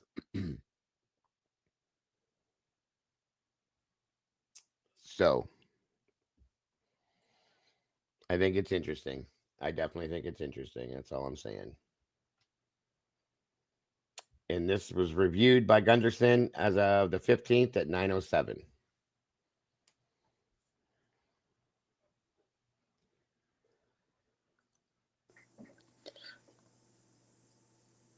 I mean, if we're under the impression that, you know, DM's witness statement standing there moments after the 911 call, while she's talking to Officer Nunez, could have been coached, you know, how much more time do we observe here with JS, you know, calling at this late hour?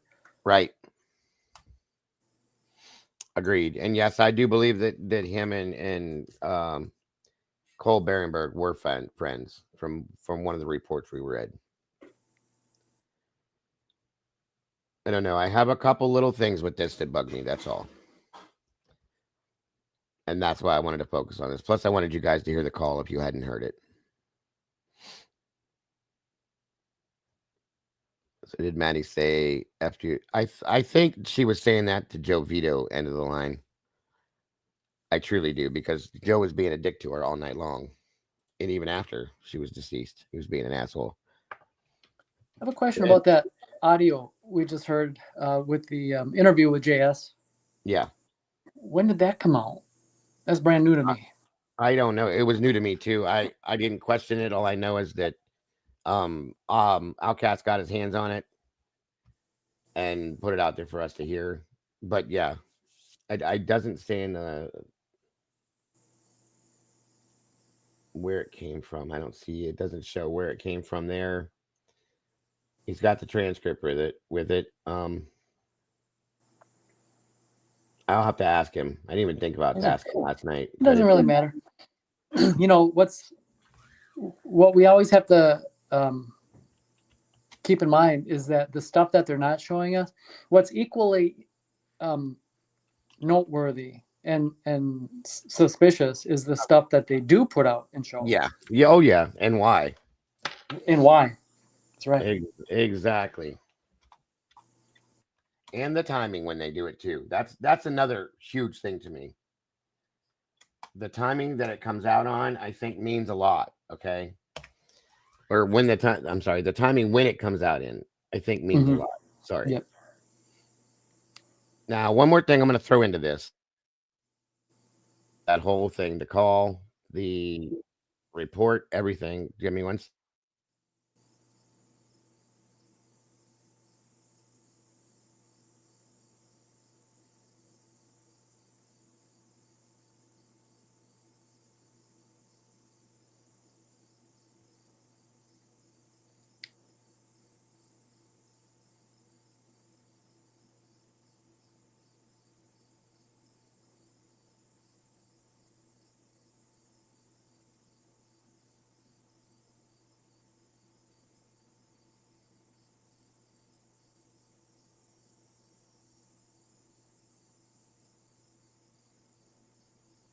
So this is a zoomed in version, cleaned up the best you could, put out by Blue Star of this video on the walk. The three of them took to the grub truck. We've already seen the grub truck. And I know this is old stuff, guys. I'm just trying to put all these things together for you in your mind because it is old. and we have newer information about this guy here. So I'm just trying to give you guys a little more insight back into this part of it based on the things we're talking about and we've learned within these reports as well.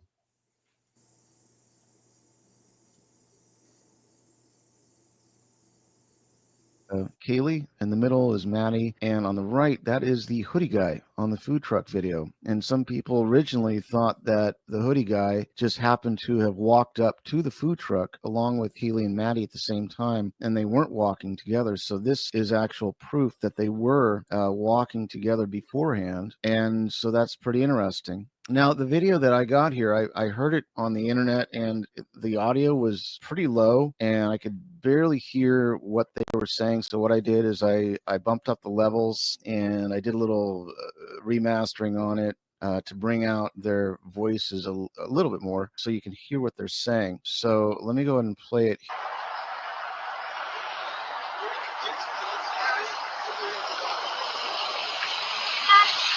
What did you say to Adam? I told Adam. Again, much louder. It's pretty clear what they're saying. What did you say to Adam? I told Adam everything.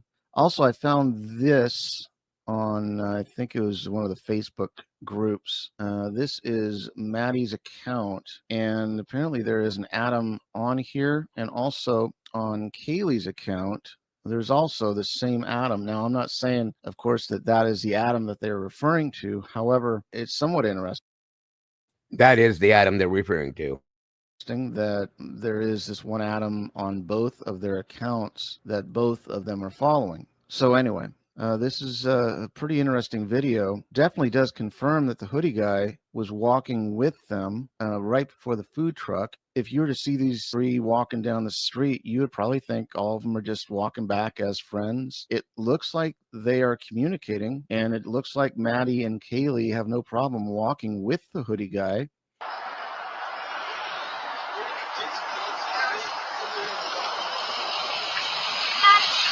What did you say to Adam? I told Adam everything. They're not running away from him, or, you know, there's no tension between them. If they were running away, they probably would be ahead of him, right? There's no signs of that. Maybe something happened on the way. Maybe they're just trying to be polite to him. But it is pretty strange that on the food truck video, they acted like they didn't know the guy. And so that tells me that there was some kind of tension. Again, you know, Kaylee and Maddie, they seem like very polite women. And I would think that, you know, they just walk with the guy just to be nice, maybe. But again, at the food truck video, everything kind of changed. I'd love to hear what everybody's thoughts are on that. Okay. Do you guys need me to play it back again, or are you good on it? I think we're good on it. Okay. So I think that whole combination of all of that is quite interesting, in my opinion. And I have thoughts. Yeah, there's just more questions all the time. This is true. This is true.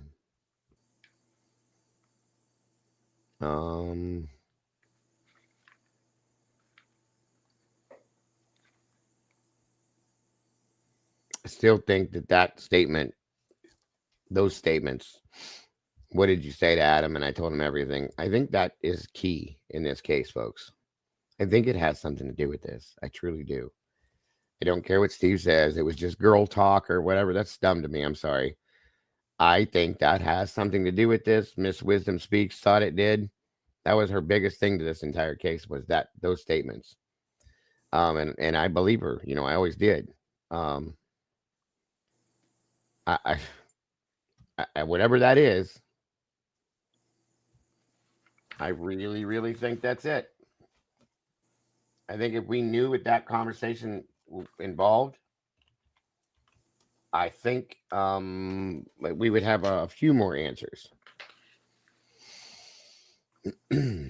Yeah, and Bree Silva says, in my opinion, if you knew Maddie, you would automatically know Kaylee. 100%. I mean, that just goes hand in hand. And those two especially, and okay, people are saying, well, you could talk to people and not know them, but you talked for 2 hours. You didn't use names. You didn't know anybody else knew. And my understanding was that he knew Jack Decor too. You would know that that's Jack's girlfriend. It was. I know for a fact, Jules, that Adam probably told somebody, at least one of his roommates, maybe, which was Jack Decor, what was said. I don't know, you guys, but it bothers the shit out of me. It always has. Um, 1 second here.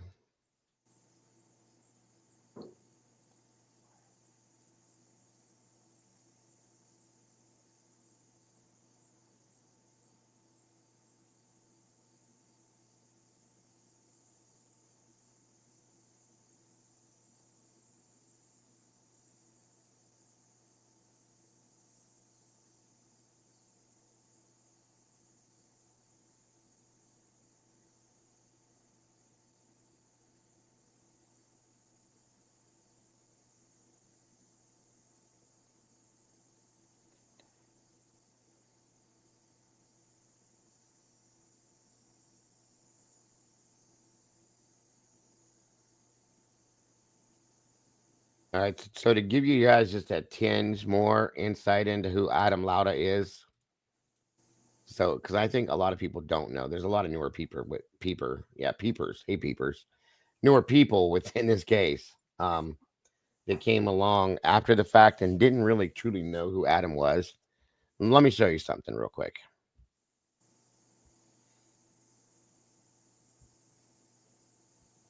Maybe Mama J, maybe.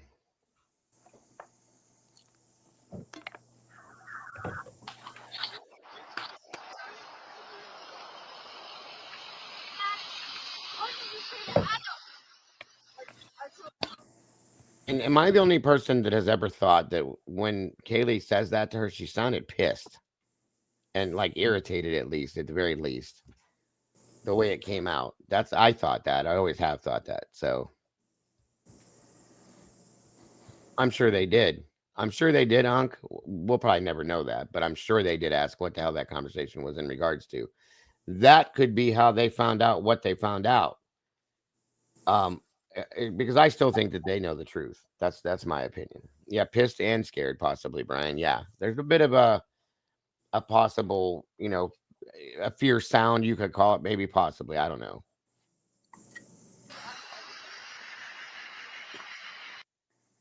That white truck in the background, everybody's always questioned as well.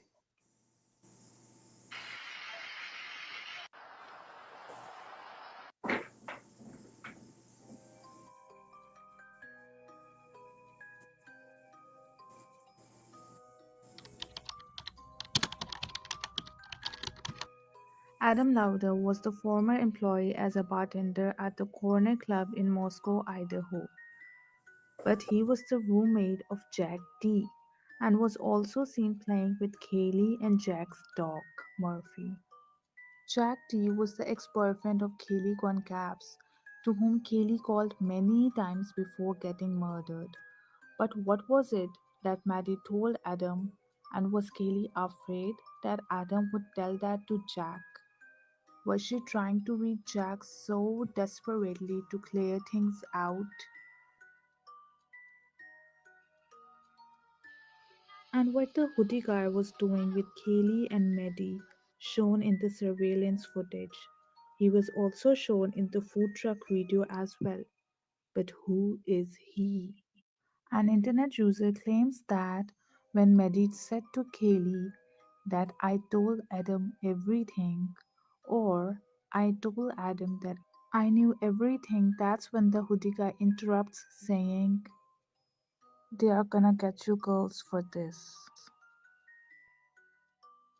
Why was he accompanying Kaylee and Maddie? Were they afraid of someone?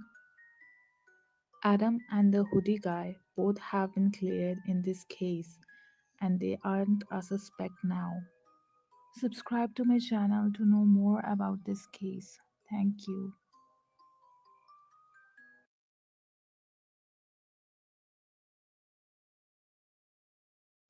All right. Any other thoughts?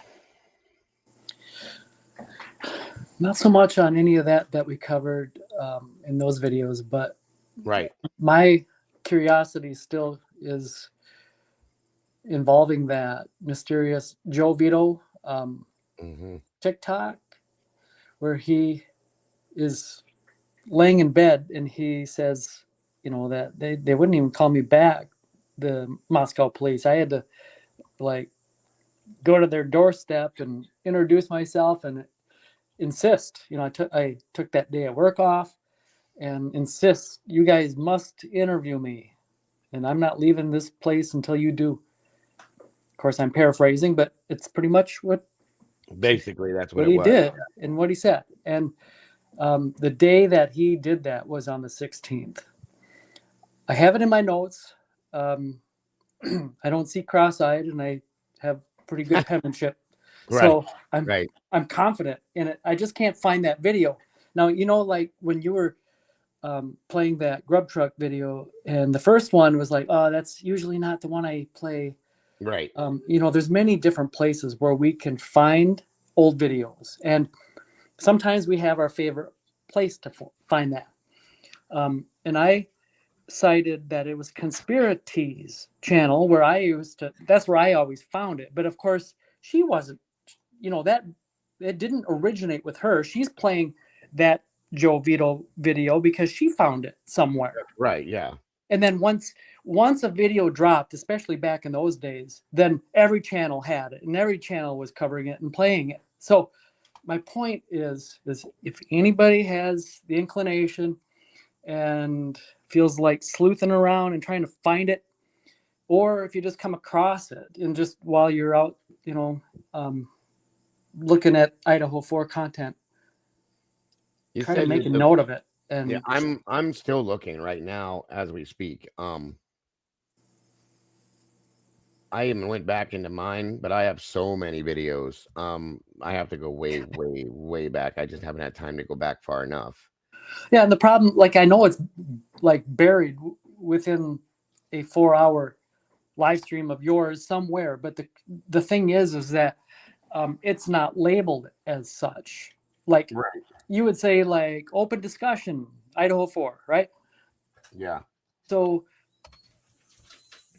who knows what date it's in, and then at what timestamp it's in that 4-hour long live stream. So the challenge is like, how do you stumble across it unless the video that the content creator has it in is labeled as such? Yes. I'm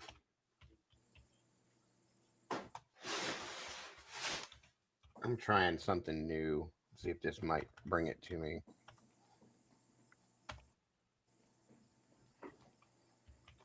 Through my stuff. And you said that was back in November. Like 18th. I think everyone was already. Plunder is another good place because he was commenting on Plunder's TikTok, but then I'm not sure, the sequence of how it all started. What was the first thing that happened? Did he comment on Plunder's TikTok, and then after that release like a sequence of 3 videos of his own addressing the? Who knows? But let me check in my playlist and see if I can find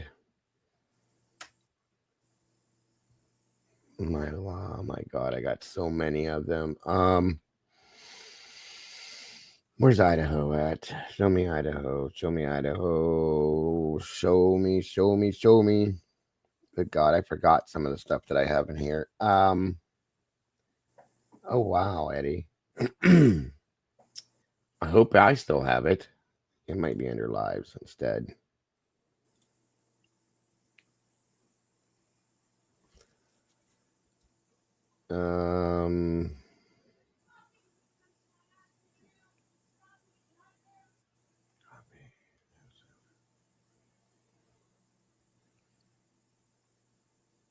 full playlist. There we go. So that would be literally, at least mine's organized to some extreme. Definitely more than a year ago, right? Yeah. Yeah. 2 years ago.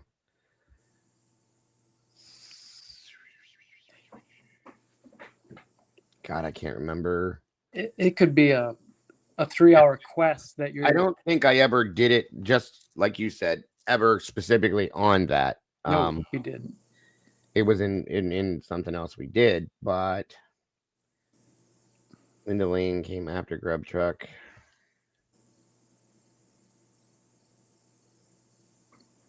Jesus God, you guys, I didn't realize I had so many vehicles. I have videos of just cars. I have videos of just people. I have the Grub Truck shit. I have bar stuff. Everything's separated, thank God. But I don't remember.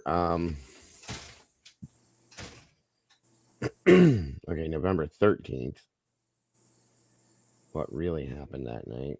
No, that wouldn't be it. What did we miss? Special guest? No. Looking back. Let's go back.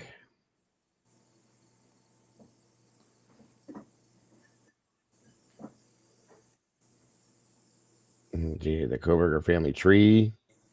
God, I forgot that all the way around.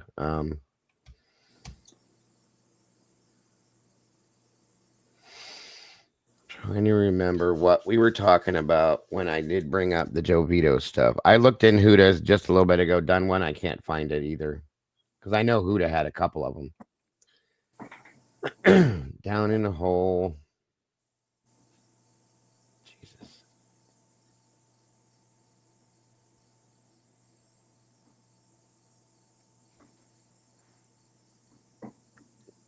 Did I do it when we did the frats and sororities? Because I thought Joe was a member of a specific fraternity at one point too. I mean, the way the conversation sometimes goes is we just go from topic to topic, and then it could be in the the most unlikely place in one of your videos because we just happen to be like our discussion kind of just transitions into that subject, and it's like he Joe Vito, and then the video, and we'll play that video real quick. It's just a real quick one on Conspiracy's channel, and because there's value in those videos that are like 2-3 minute long videos where that's all the content it is. It doesn't have commentary. It's just the thing you're after. Yeah. No, right. Agreed. Let me see something here because this feels somewhat familiar. Oh my God. Don't ask me why I'm making that face.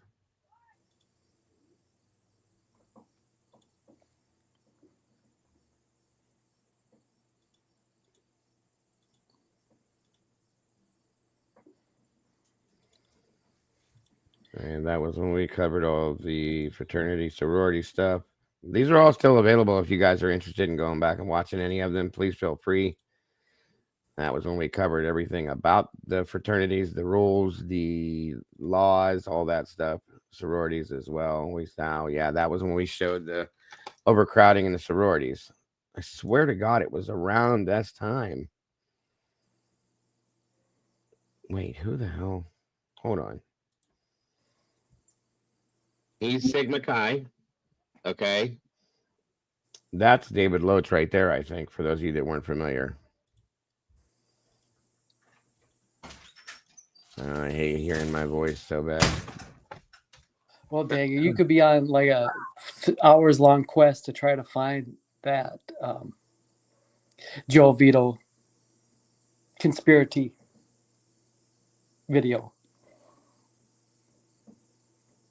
Say that one more time, bud. It could be hours-long quest to try to, find out within your own content where it's at. Yeah, and there you are on panel with us then, Yeti. Wow. Look at all the others that were still there back then too. I know. It's that's what I'm saying. It's amazing to me.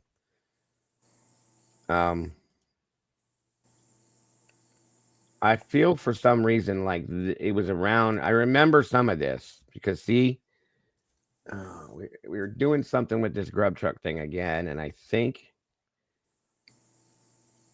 I remembered because of that we went back to the grub truck after seeing his interview.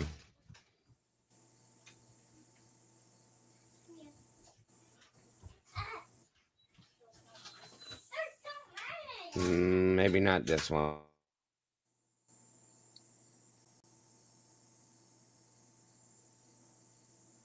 I'm gonna have to try to get a hold of Molly. Molly is the one that is very good at finding this stuff. So yeah, I'm sure within the chat there's someone that has the ability to get access to it quickly.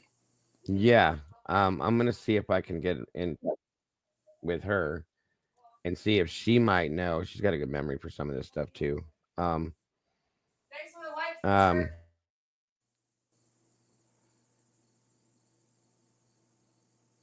Witness intimidation. I got it. Let me look at one more. Hold just for 1 minute, guys. Keep going, but I'm gonna pause it for a second.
Okay, nope, it's not that one either. So, yeah, I'm gonna get a. Wait, Joe Vito, Idaho shorts and Huda. Oh, okay. Good catch. It wasn't in the one I thought, so I'm gonna get a hold of Molly and see what she can give me, or see if she has it, because she saves everything. Period. Yeah, if we can recover that, it'd be nice to play it and revisit that one. Well, I know that once you get your mind on something, it's very hard for you to detach from it till you get an answer out of it. Yeah. So, are you the same way? Yes, I am. That's why we relate so well to that kind of thing, because, well, that whole thing with the oh my God, that car at 4:30 in the morning, that SUV, I can't let go of that, right?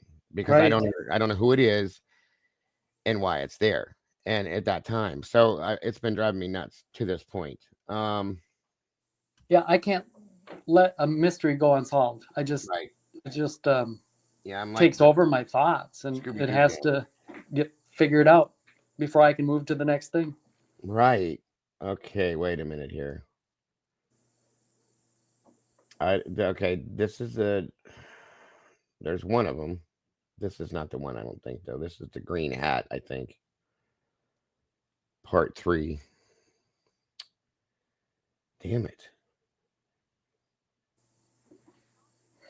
I know. I've already been down this road this morning. It's frustrating because. And I thought Huda had a lot of that stuff. She really did. There's a lot of dead ends. Yeah, and a lot of people got away from stuff thinking we'd have been through this a long time ago already, and threw things out, got rid of stuff. deleted videos. Oh, that was Quinn in that picture that we saw. Okay. Well, let me show you that then, so that you guys do know who this is. I always thought that this video was odd and really. Let me put that out real fast. All right, so yeah, Bob does a lot of research, that's for sure. So that's Dylan and her boyfriend Quinn, both wearing ski masks, whatever. But they show a picture of him, and it was the picture we looked at before. Him right there. Same kid. Still got that weird thing on his head. So that is the same guy we thought was him before. Just so you guys know. All right. We've been here, what, almost 4 hours, so I should probably let you guys go, at least until tonight when I come back for the other stuff. All right, I'll hop out, Dale. Well, thanks again, as always. Thank you, Eddie. I appreciate you, and I'm going to keep on looking. I even talked to, if I can get a hold of any of my mods, I know it's Sunday, but if I can get with them after the show for a few minutes, I'd like to, if they're not busy. Hint, hint. Maybe we can come up with that for you too, bud. They're pretty resourceful, and they have good memories. They're smart. Yeah, Atlanta too, True Seeker. I'll look at some Atlanta stuff. And for those of the mods that do come into that, I'd like to get with you just for a few minutes afterwards if I can. Other than that, you guys were amazing throughout the show, as you always are. Lucy, SRB, for all of you that were here, God bless. I appreciate you so much. And everybody else in here, thank you so very much.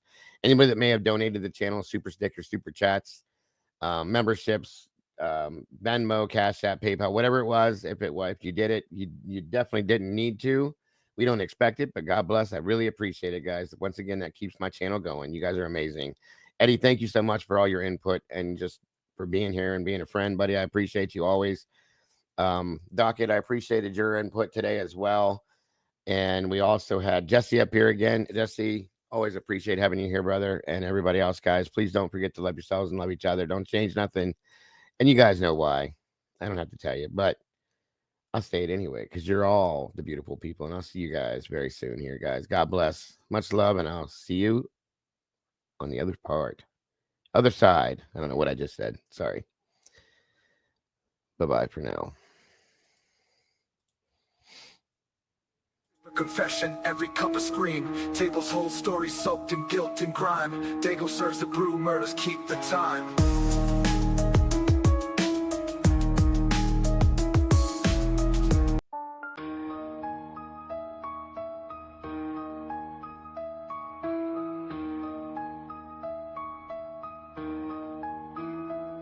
Blood on the menu, coffee served blacker than a night raid. Knives out, silverware sharper than a switchblade. Cops on the block sniffing scents like a bloodhound. Sharp lines drawn where dreams get gunned down. Orders come quick, whispers in the steam rising. Crooked deals brew, truth drowning, no compromise. In this cafe and quaint, it's a scene out of nightmares. Lugs clink with the sounds laced with despair. True crime cafe where secrets spill like cream.